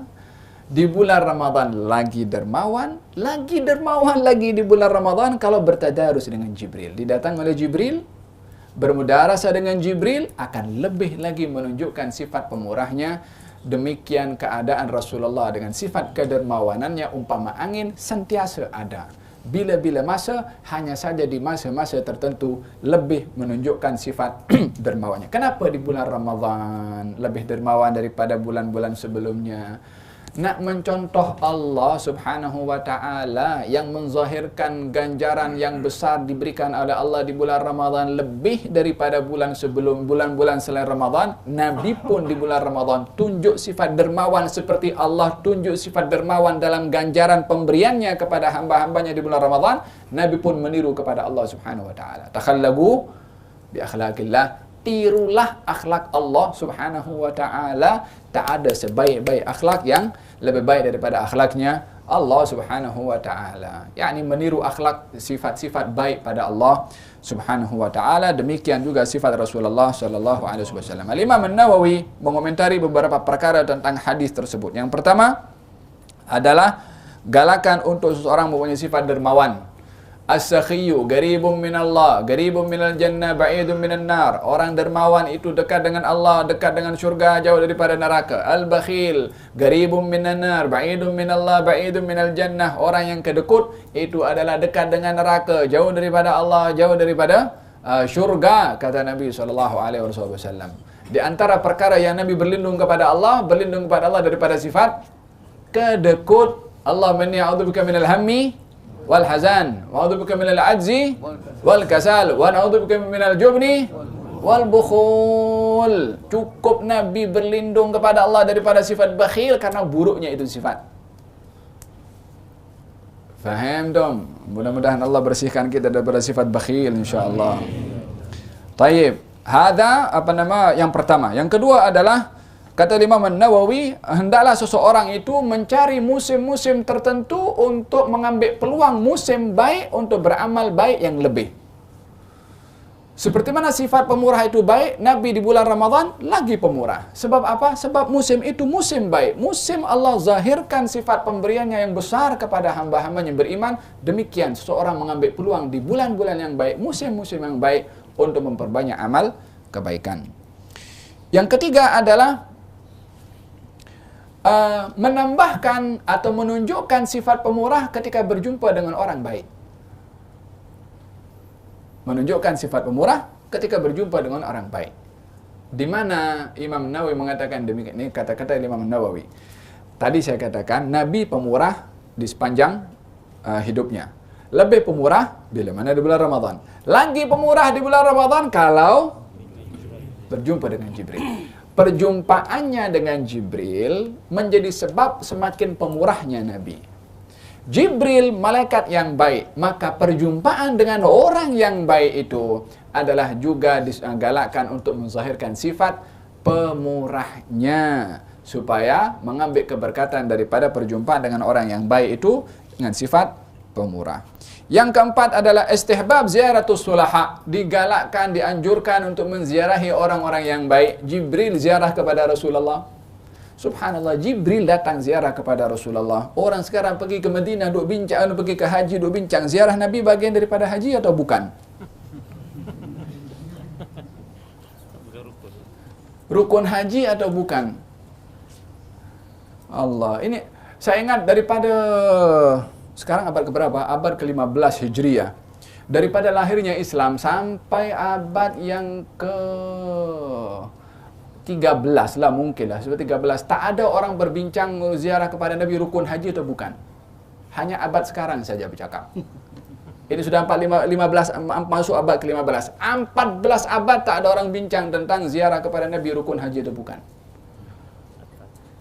Takkan 14 abad semuanya tak tahu itu pergi ziarah Nabi rukun haji atau bukan. Sebab tak ada perbincangan, tak ada khilaf pun. Tapi karena usaha nak menghalang orang pergi ziarah kepada Rasulullah, itu bukan rukun haji. Siapa yang kata rukun haji pergi ziarah kepada Rasulullah? Jibril datang ziarah kepada Rasulullah sallallahu alaihi wasallam. Zaman kita sekarang tak al-mahrum man hurman harama nafsuh. Orang yang diharamkan adalah orang yang mengharamkan dirinya sendiri. Nasallallahu al-afiyah wassalamah ya rabbal alamin ya rabb. Tayyib, hakada yang pertama, istihbabu ziyaratus sulaha, ziarah kepada orang-orang yang baik. Jibril datang ziarah kepada Rasulullah di bulan Ramadan untuk bertadarus dengan Rasulullah sallallahu alaihi wasallam, maka digalakkan untuk berziarah kepada orang-orang yang saleh. Digalakkan ziarah kepada orang yang saleh berkali-kali. Sebab Jibril datang kepada Rasulullah bertadarus selama bulan Ramadan. Setiap hari sekali. Tapi hari-hari selama berapa? 1 bulan datang ke tempat Nabi bertadarus, berziarah, bertadarus dengan Rasulullah. Pada penghujung kehidupan Rasulullah, Jibril datang sehari 2 kali, pagi dan petang, bertadarus dengan Nabi. Apa hikmah daripada tadarus itu? Namanya tadarus, orang baca satu muka surat, yang lain baca satu muka surat, dan begitu seterusnya, ya kan? Dan bacaan setelah yang saya baca, selepas saya baca adalah ayat setelah apa yang saya baca daripada ayat yang terakhir. Macam tu kan? Itu kalau bertadarus. Saya bercakap laju sangat tak? Okey ya. Jadi tadarus oleh karena dibaca secara tartib seperti itu, hikmahnya adalah Jibril ingin menyusun letak ayat dan surat ketika bertadarus dengan Nabi SAW. Karena bacaan ayat itu dalam tadarus, orang yang kedua akan membaca ayat setelah ayat terakhir dibaca oleh orang yang pertama tadi. Jadi kan ikut tartib macam tu. Jibril datang yang 2 kali pada pada Ramadan yang terakhir Rasulullah SAW untuk lebih memastikan peletakan ayat dan surat mengikut susunan yang dikehendaki oleh Allah Subhanahu wa taala, sehingga Al-Qur'an yang ada di tangan kita sekarang ini adalah hasil daripada tadarusnya Rasulullah dengan Jibril alaihissalam yang terakhir, yaitu 2 kali untuk lebih memastikan kedudukan setiap ayat dan surat yang disusun oleh yang dikehendaki oleh Allah Subhanahu wa taala. Fahamtum?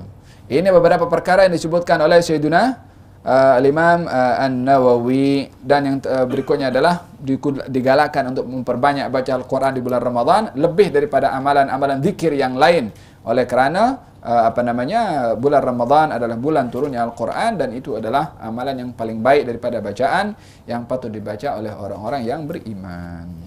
Gerak Allah. Hayya gerak.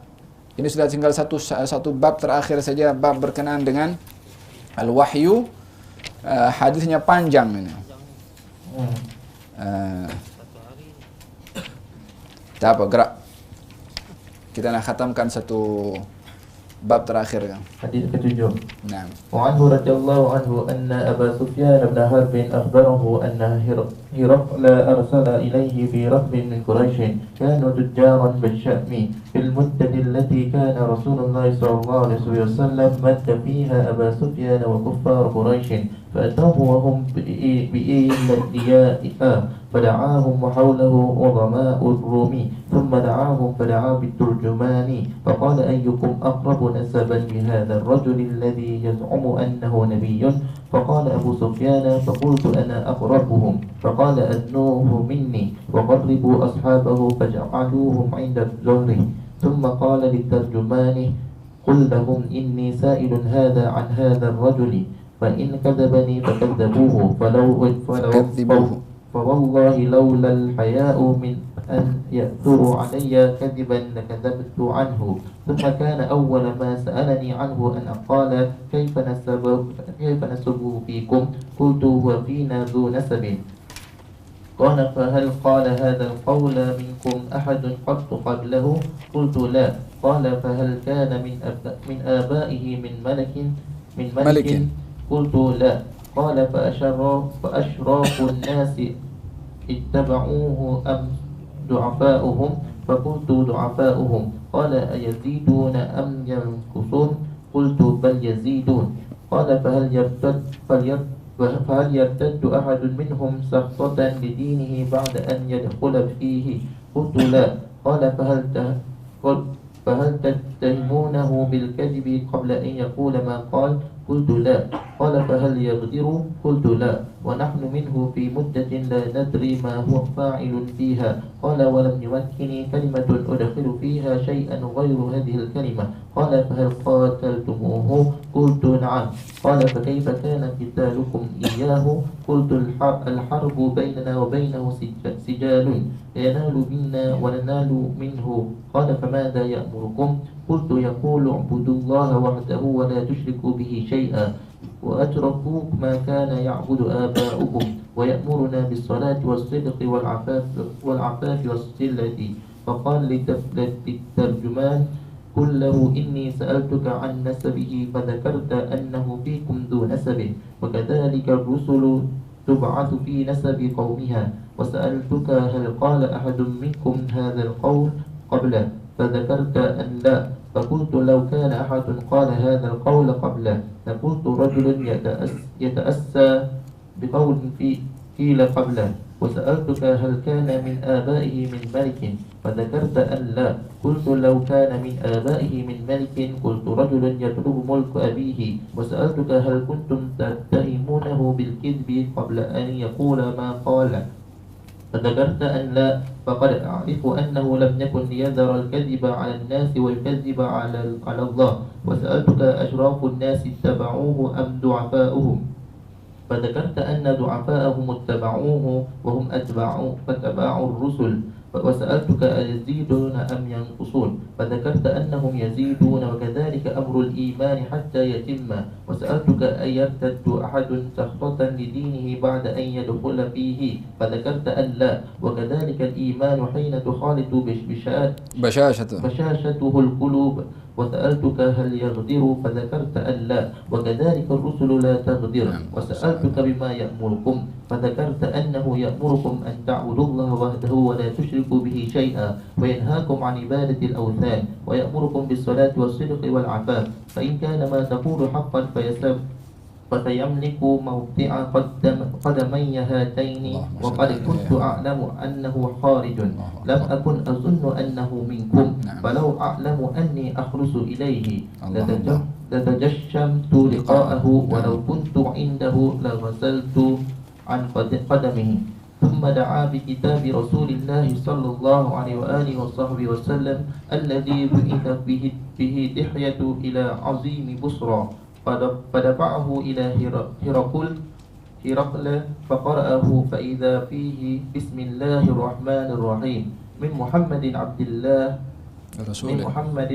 الله ورسوله إلى هرقل عظيم الرومي سلام على من اتبع الهدى أما بعد فإني أدعوك بدعاية الإسلام أسلم تسلم يؤتك الله أجرك مرتين فإن توليت فإن عليك إثم الأريسيين ويا أهل الكتاب تعالوا إلى كلمة سواء بيننا وبينكم ألا نعبد إلا الله ولا نشرك به شيئا ولا يتخذ بعضنا بعضا أربابا من دون الله فإن تولوا فقولوا اشهدوا بأننا مسلمون قال أبو سفيان فلما قال ما قال وفرغ من قراءة الكتاب كثر عنده الصحب وارتفعت الأصوات وأخرجنا فقلت لأصحابي لقد أمر بني أبي كبشة إنه يخافه ملك بني الأسفر فما زلت موقنا أنه سيظهر حتى أدخل الله علي الإسلام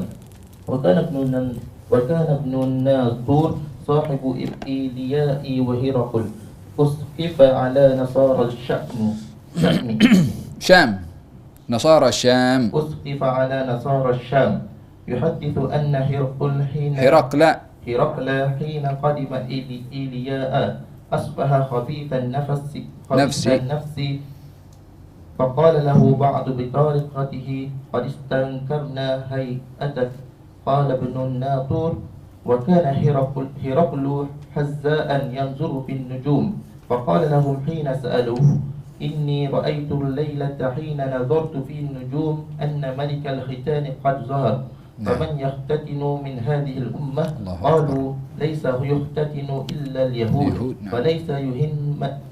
فلا يهمنك شأنهم فاكتب إلى مداين ملكك فيقتل من فيهم من اليهود فبينما هم على أمرهم أتي هرقل برجل أرسل به ملك غسان يخبر عن خبر رسول الله صلى الله عليه وسلم فلما استحضره هرقل قال اذهبوا فانظروا أمختتن هو أم لا فنظروا إليه فحدثوه أنه مختتن وسأله عن العرب فقال هم يختتنون فقال هرقل هذا ملك هذه الأمة قد ظهر ثم كتب هرقل إلى صاحب له برومية وكان نظيره في العلم وسار هرقل إلى حمص فلم يرم حمص حتى أتاه كتاب من صاحبه يوافق رأي هرقل على خروج النبي صلى الله عليه وسلم وأنه نبي فأذن هرقل لعظماء الروم في تذكرة له بحمص ثم أمر بأبوابها فغلقت ثم اطلع فقال يا معشر الروم هل لكم في الفلاح والرشد وأن يثبت ملككم فتبايعوا هذا النبي فحاصوا حيصة حمر الوحش إلى الأبواب فوجدوها قد غلقت فلما رأى هرقل نفرتهم وأيس من الإيمان قال ردوهم علي وقال إني قلت مقالتي آنفا أختبر بها شدتكم على دينكم فقد رأيت فسجدوا له ورأوه فكان ذلك آخر شأن هرقل اللهم صل وسلم عليه. Gerak. Saya cuba. Maksudnya, Fadhil. diriwayatkan dari Abdullah bin Abbas, Abu Sufyan bin Harb mengabarkan kepadaku bahawa Heraklius telah mengirimkan seorang utusan kepadanya. Pelan-pelan. Yang lanjut. Diriwayatkan dari Abdullah bin Abbas, Abu Sufyan bin Harb mengabarkan kepadaku bahawa Heraklius. Abu Sufyan adalah Abu Sufyan namanya Sakhr Ibnu Harbin Ibnu Umayyah Ibnu Abd Syams Ibnu Abdi Manaf. Rasulullah Muhammad bin Abdullah bin Abdul Muttalib bin Hashim bin Abdi Manaf. Nasabnya antara Abu Sufyan dengan Rasulullah adalah berjumpa pada Abdul Manaf, datuk yang keempat. Ini akan ada kaitan, saya sebutkan nasabnya, nanti akan ada kaitan dengan apa yang ditanyakan oleh Hercules ketika bertanya kepada Abu Sufyan. Abu Sufyan dijemput oleh Hercules. Hercules nama kepada raja yang berkuasa di negeri Asyam daripada penguasa Kristian. Kerajaannya bertempat di Hemus atau Hemsa. Hemus itu sekarang dekat mana? Syam. Dekat Syria. Ada satu bandar namanya Hemus. Dulu kerajaan Hercules adalah bertempat di situ, dan kawasan Syam termasuk Baitul Maqdis dan semuanya adalah di bawah kerajaan Romawi pada waktu itu, yang pusatnya berpusatkan di Al-Hims dekat Syria yang sekarang ini. Taib. Gerak terjemahannya. Bahwasanya Hercules telah mengirimkan seorang utusan kepadanya ketika ia memimpin sebuah kafilah suku Quraisy. Mereka tengah berniaga di negeri Syam.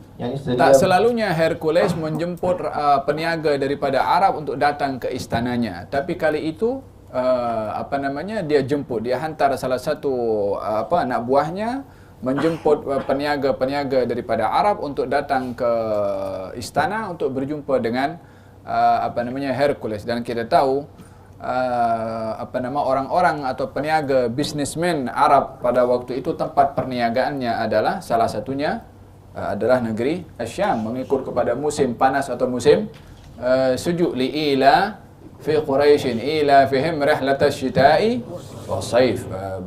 Perniagaannya pada musim sejuk dan musim panas mengikut keadaan akan pergi antara Syam dan juga akan pergi ke Yaman untuk berniaga. Maka ketika itu dijemput oleh Hercules untuk berjumpa dengan peniaga-peniaga Arab, yang mana musim itu adalah musim perniagaan orang-orang Arab datang ke negeri Asyam. Gerak. Ini Syria, Palestin, Lebanon dan Jordan. Pada saat yang bersamaan dengan masa gencatan senjata antara Rasulullah SAW dengan Abu Sufyan dan kaum kafir Quraisy. Itu gencatan senjata yang dimaksudkan adalah satu perjanjian damai yang terjadi antara Rasulullah dan juga kepada kaum musyrikin Quraisy yang diketuai oleh Abu Sufyan yang ketika itu belum lagi memeluk kepada agama Islam. Pada tahun perjanjian itu disepakati pada tahun ke-6 daripada atau hujung ke-6 atau awal tahun ke-7 daripada hijrahnya Rasulullah SAW, yang dikenali dengan perjanjian Al-Hudaybiyah. Perjanjian Al-Hudaybiyah. Isi kandungan perjanjian Hudaybiyah itu 10 tahun tak ada perang. 10 tahun tak ada peperangan. Maka kesepakatan itu dipersetujui oleh Nabi dan juga dipersetujui oleh pihak orang-orang Quraisy. Pada waktu perjanjian damai selama 10 tahun untuk tidak berperang, diambil peluang itu oleh Rasulullah untuk Nabi berdakwah ke mana, ke tempat luar lah, sebab selama ini nak pergi keluar terhalang dengan kejahatan orang-orang Quraisy yang boleh mengganggu kepada perjalanan kaum muslimin untuk menyampaikan risalah dakwah, karena waktu itu masih dalam keadaan perang antara kaum muslimin dengan orang-orang Quraisy. Maka ketika perjanjian damai 10 tahun itu untuk tidak berperang, diambil peluang oleh Nabi untuk menghantarkan duta ke beberapa negara, di antaranya adalah seorang bernama Dihyah Al-Kalibi yang dihantar oleh Rasulullah untuk berjumpa dengan Hercules untuk menghantarkan surat daripada Rasulullah sallallahu alaihi wasallam. Isi suratnya akan kita tengok sebentar lagi insyaallah. Gerak. Abu Sufyan dan sahabat-sahabatnya menemui Hercules di Ilya, yang di Jerusalem. Ilya itu adalah bahasa Ibrani, artinya adalah Baitullah, rumahnya Allah. Dimaksudkan di sini adalah Baitul Maqdis karena di situ terletaknya Al-Masjid Al-Aqsa. Itu kawasan adalah Ilya. Sekarang namanya Baitul Al-Maqdis atau Jerusalem. So, tiga nama itu adalah melibatkan kepada Baitul Al-Maqdis. Bahasa Ibraninya Ilya. Gerak. Hercules yang dikelilingi para pembesar Romawi menemui mereka di sebuah ruang sidang. Hercules itu adalah nama kepada raja. Gelarannya adalah Kaisar.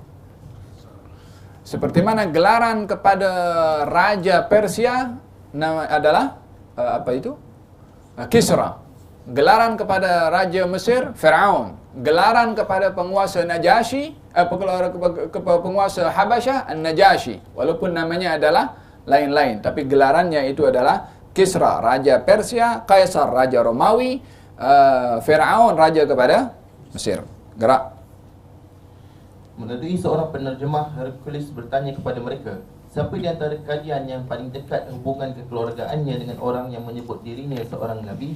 Abu Sufyan menjawab, Hercules memanggil yang pertama penterjemahnya karena tidak berbahasa Arab Hercules, sehingga memanggil seorang daripada pengikutnya yang pandai berbahasa Arab untuk bertanya kepada Abu Sufyan, dan juga lebih kurang ada 20 orang yang bersama dengan Abu Sufyan. Ditanya siapa yang paling hampir nasabnya dengan seorang yang mendakwa dirinya sebagai nabi di kota Mekah. Hercules yang pertama sebelum menanyakan soalan ditanya dulu siapa yang paling dekat rapat hubungan family-nya, karena yang namanya family dia mesti lebih kenal kepada keadaan ahli keluarganya. Maka ini adalah menunjukkan cerdiknya, bijaknya itu Hercules. Dia tak sembarangan tanya, dia cari dulu siapa yang layak untuk ditanya. Gerak. Hercules berkata bahawa dia mendekat dan biarkan para pengikutnya berdiri di belakangnya. Dan Abu Sufyan meneruskan, Hercules menyuruh penerjemahnya memberitahu sahabat-sahabatku bahawa ia akan mengajukan beberapa pertanyaan kepadaku. Abu Sufyan yang dikatakan dekat hubungan kerabatnya dengan Rasulullah, sebagaimana saya katakan tadi, adalah nasabnya itu bertemu dengan Rasulullah pada datuk yang ke-4. Abu Sufyan bin Harb bin Umayyah bin Abd Syams bin Abdi Manaf. Rasulullah bin Abdullah bin Abdul Muttalib bin Hashim bin Abdi Manaf. Jadi Abd Syams dengan Hashim itu adalah Abd Syams bin Abdi Manaf, Hashim bin Abdi Manaf. Adik-beradik lah. Adik-beradik antara Hashim dengan Abd Syams. Gerak. Maka kata Abu Sufyan, saya yang paling dekat. Waktu itu memang tidak ada orang Quraisy yang paling dekat nasabnya dengan Rasulullah kecuali Abu Sufyan. Gerak. Tentang orang yang menyebut dirinya seorang Nabi SAW, dan apabila aku berdusta, ia meminta para sahabatku untuk menyangkalnya.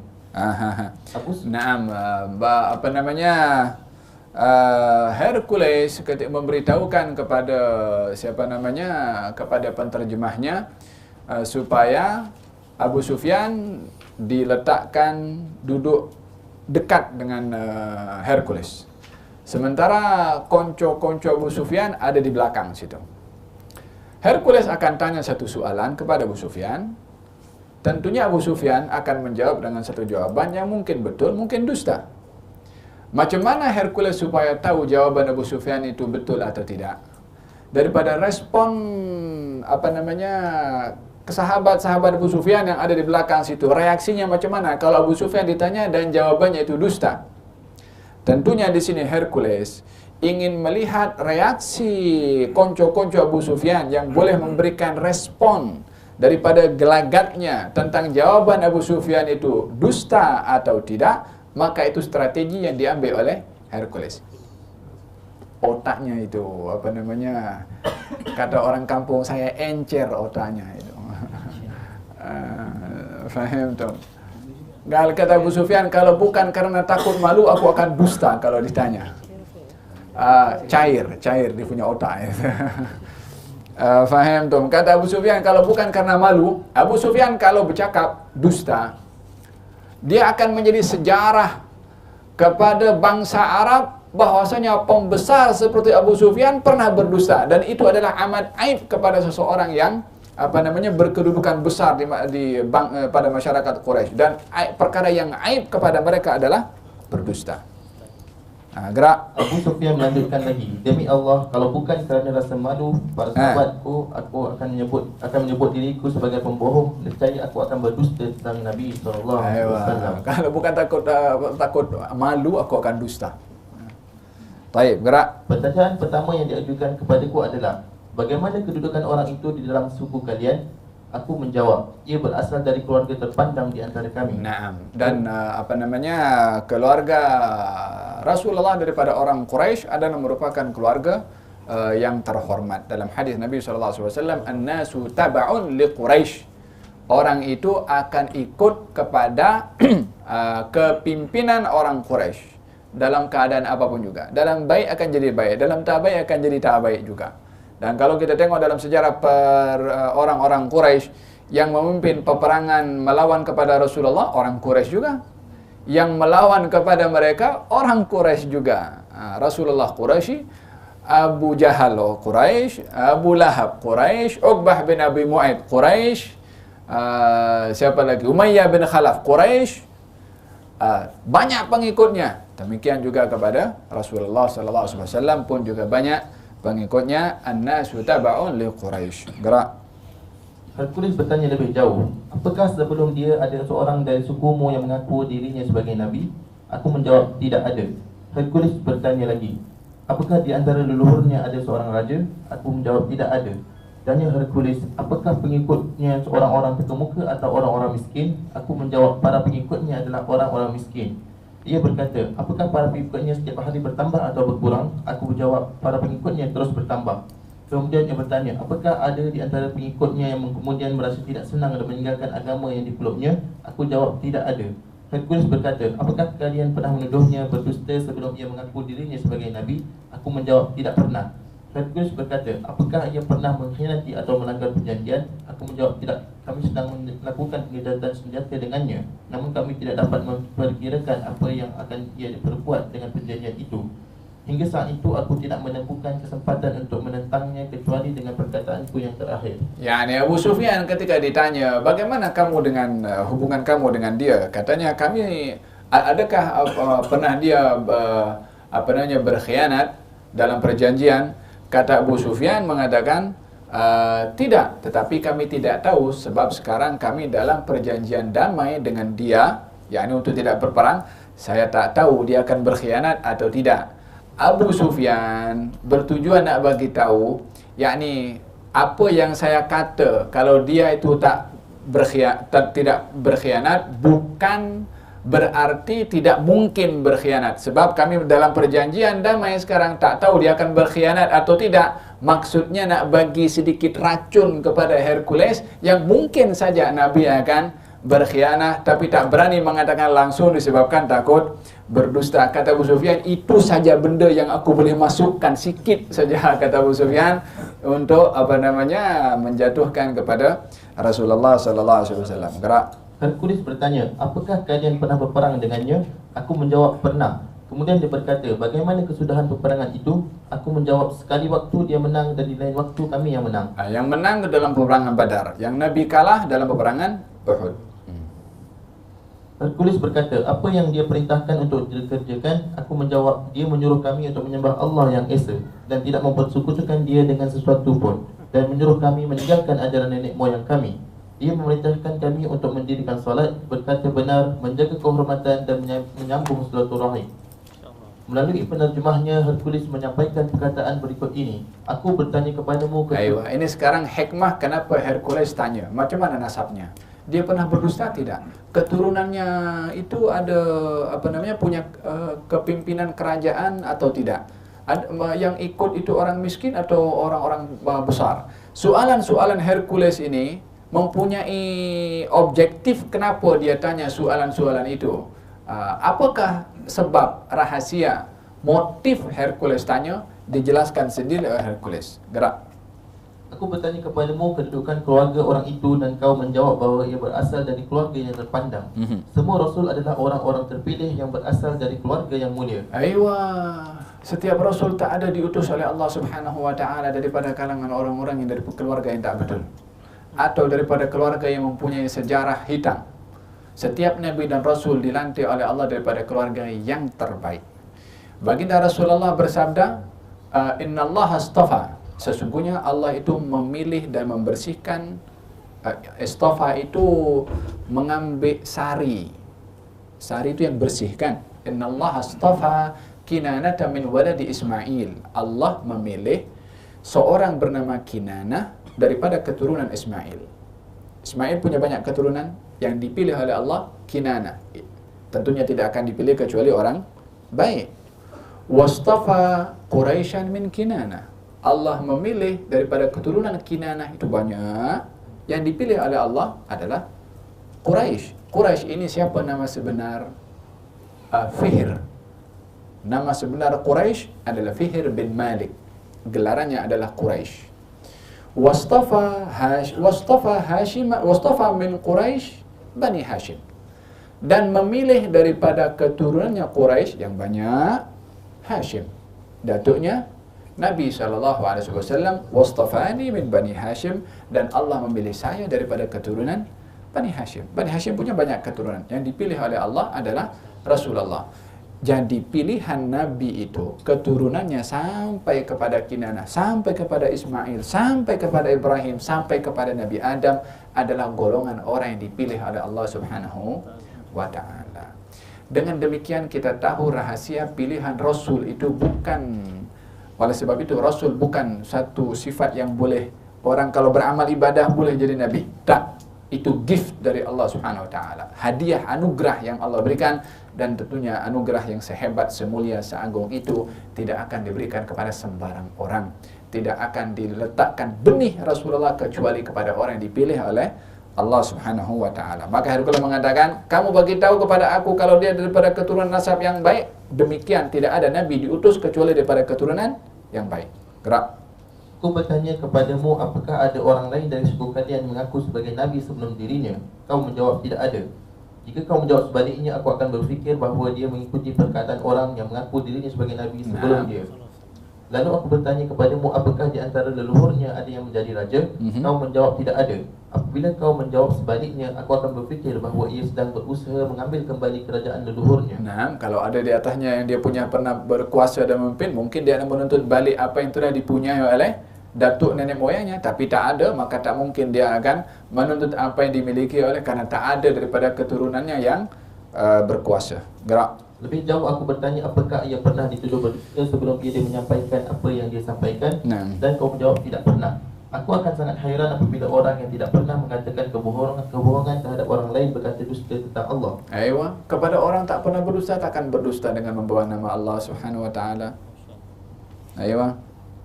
Aku bertanya pula kepadamu, apakah pengikutnya orang-orang kaya atau orang-orang miskin? Menurut pengakuanmu, para pengikutnya adalah orang-orang miskin. Pada kenyataannya, pengikut para Rasul adalah orang-orang miskin.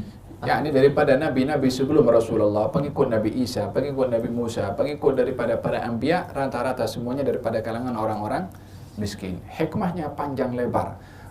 Orang miskin lebih mudah untuk menerima ajakan yang membawa kepada kebaikan berbandingkan kepada orang yang sudah terpedaya dengan kemewahannya atau dengan jawatannya atau dengan kedudukannya. Lebih terbuka untuk menerima, sementara orang-orang yang sudah terbelenggu dengan hawa nafsu, kemewahan dan keduniaan susah untuk nak pecahkan penghalang ini untuk menerima kebenaran. Sementara kebenaran yang dibawa oleh Rasulullah adalah supaya orang melawan kepada hawa nafsu, tidak diperhamba oleh keduniaannya, dan ini adalah against daripada apa yang mereka punyai daripada kemewahan dan juga kedudukan. Gerak. Aku pun bertanya kepadamu, apakah jumlah pengikutnya bertambah terus atau berkurang? Kau menjawab bahawa para pengikutnya bertambah terus. Aywa. Dan kenyataan itu menunjukkan bahawa inilah jalan keimanan yang benar, hingga ajaran itu lengkap dan sempurna. Aku juga bertanya kepadamu, apakah ada orang yang memeluk agama itu dan kemudian merasa tidak senang dan meninggalkannya? Kau menjawab tidak ada, dan hal ini merupakan petanda dari keimanan yang benar. Yang ikhlas, kalau sudah beriman maka akan kekal iman dan bersemadi, justru semakin mantap dan kuat dan semakin banyak pengikutnya. Gerak. Aku bertanya apakah ia pernah berkhianat? Kau menjawab tidak pernah, dan para rasul tidak pernah berkhianat. Kemudian ku tanyakan kepadamu apa yang dia perintahkan. Kau menjawab bahawa ia memerintahkan kalian untuk menyembah Allah yang esa dan tidak mempersekutukan dia dengan sesuatu pun, dan melarang kalian menyembah berhala dan menyuruh kalian mendirikan solat, berbicara benar dan menjaga kehormatan. Seandainya semua yang kau katakan benar, tidak lama lagi dia akan menepati tempat yang berada di bawah kakiku saat ini, dan aku... 3 perkara yang disebutkan oleh Abu Sufyan. Abu Sufyan paham manhaj Rasulullah. Jawaban Abu Sufyan memahami konsep Rasulullah ketika berdakwah. Tauhid, syariah, dan juga kepada akhlak. Tauhid menyembah kepada Allah sahaja, syariah mengajak untuk kita salat, akhlak untuk berkata jujur, mempunyai sifat marwah, menjaga kehormatan, dan juga bersilaturahim. Maka 3 konsep ini dibawa oleh Rasulullah, difahami oleh Abu Sufyan yang tak difahami oleh banyak orang kaum muslimin yang sekarang banyak melakukan merosakkan Islam. Abu Sufyan paham Rasulullah waktu itu dalam keadaan kufurnya Abu Sufyan. Mengajak kepada Islam, mengajak kepada tauhid, beriman kepada Allah. Kemudian salat, bahagian daripada fiqh syariah. Yang ketiga adalah mengajak kata jujur, silaturahim, berbuat baik kepada orang lain, akhlak. Faham tak? Dan ini adalah perkara yang menjadi keperluan kepada fitrah manusia. Gerak.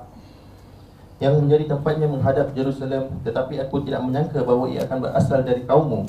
Dan seandainya aku yakin dapat menjangkaunya, segera mungkin aku akan datang menemuinya. Dan jika aku telah bersamanya, nescaya aku akan membasuh kakinya. Aywa, subhanallah. Galab Hercules mengatakan, apa katanya sini? Saya sebenarnya tahu akan kemunculan Nabi yang sifatnya seperti mana engkau beritahu sama saya. Yakni melalui akan disebutkan oleh Hercules sendiri, dia ahli pakar dalam ilmu nujum, ilmu bintang. Yang dengan ilmu yang ada kepada Hercules dapat tahu akan kemunculan Nabi akhir zaman. Hercules melihat itu tanda, dan Hercules tahu kalau ini adalah masa munculnya Nabi tersebut. Tapi Hercules mengatakan, saya tahu Nabi itu akan muncul, tapi saya tidak tidak menyangka kalau Nabi itu akan muncul daripada golongan kamu. Yakni disangka mungkin daripada golongan Bani Israel, atau daripada golongan entah daripada mana, tapi tak disangka kalau munculnya daripada orang-orang Arab. Maka kata Hercules mengatakan, kalau saya tahu dan yakin saya boleh sampai kepada Rasulullah, maka saya akan paksakan diri untuk sampai. Kalau saya sampai, saya akan cuci kakinya. Dalam riwayat yang lain, akan cium keningnya dan dicuci kakinya. Mencuci kaki siapa?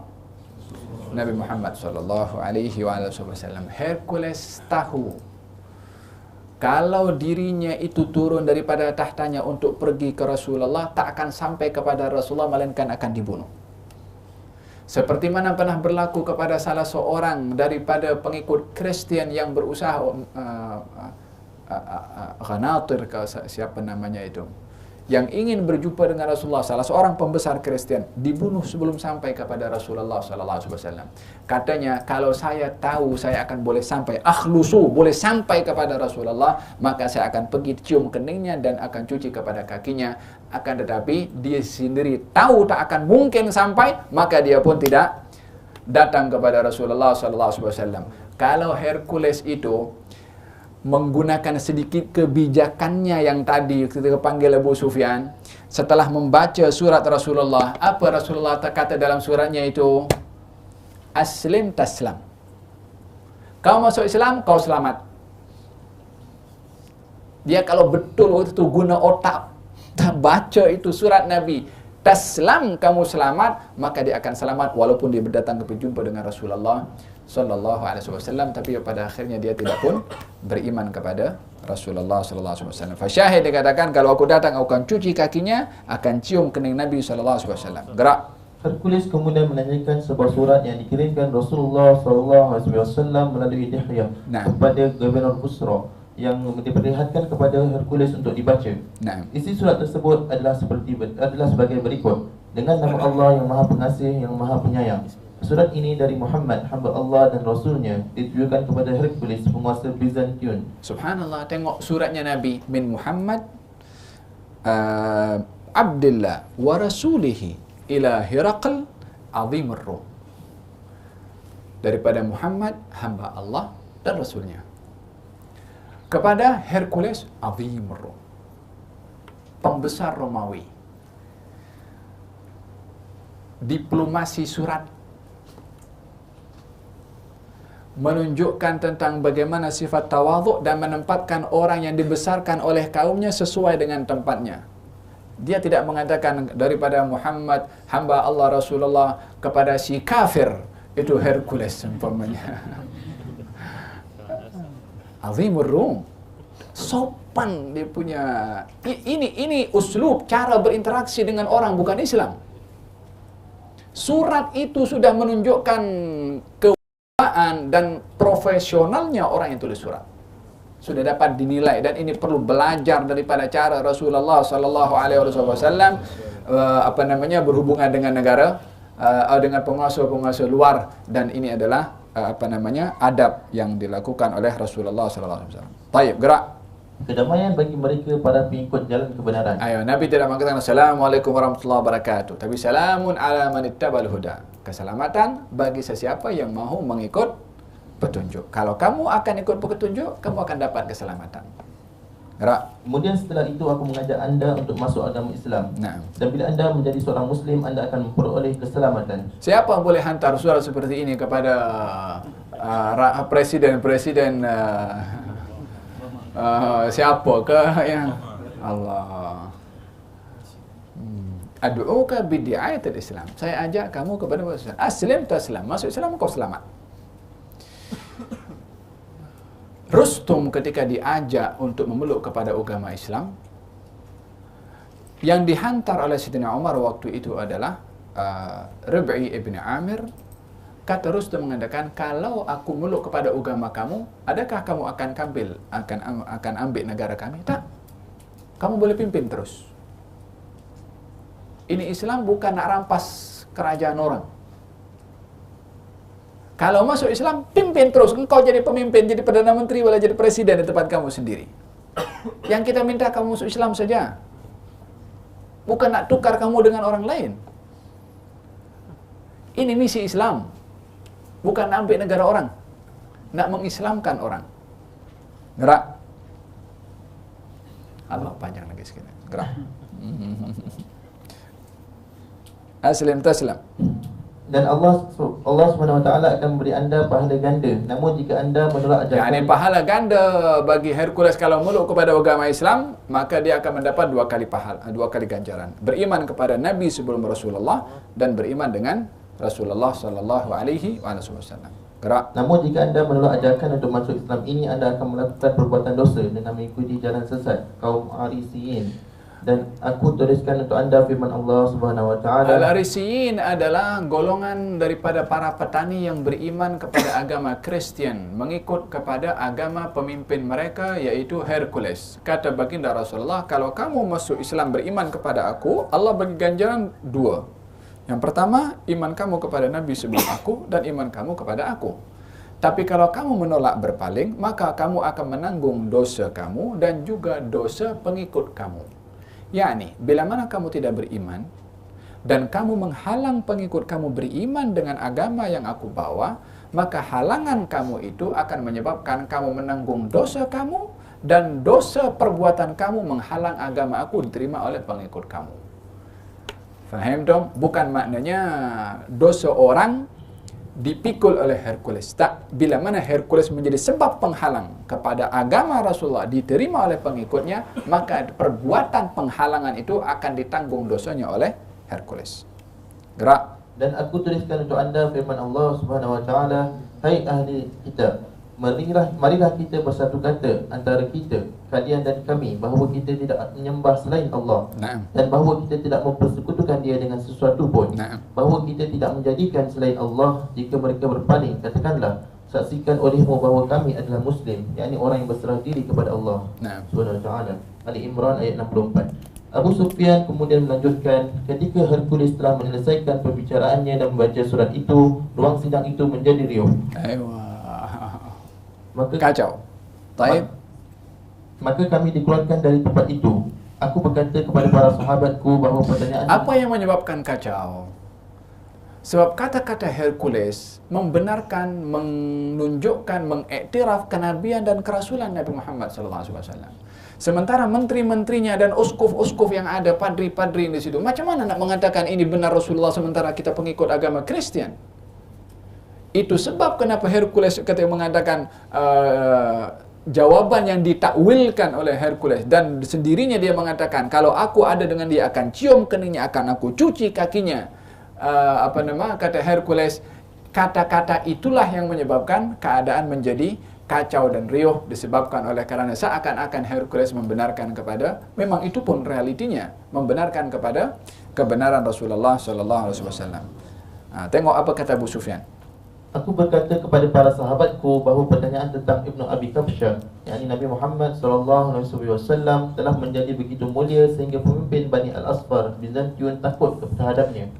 Abu Sufyan berkata kepada kawan-kawannya yang lain, ini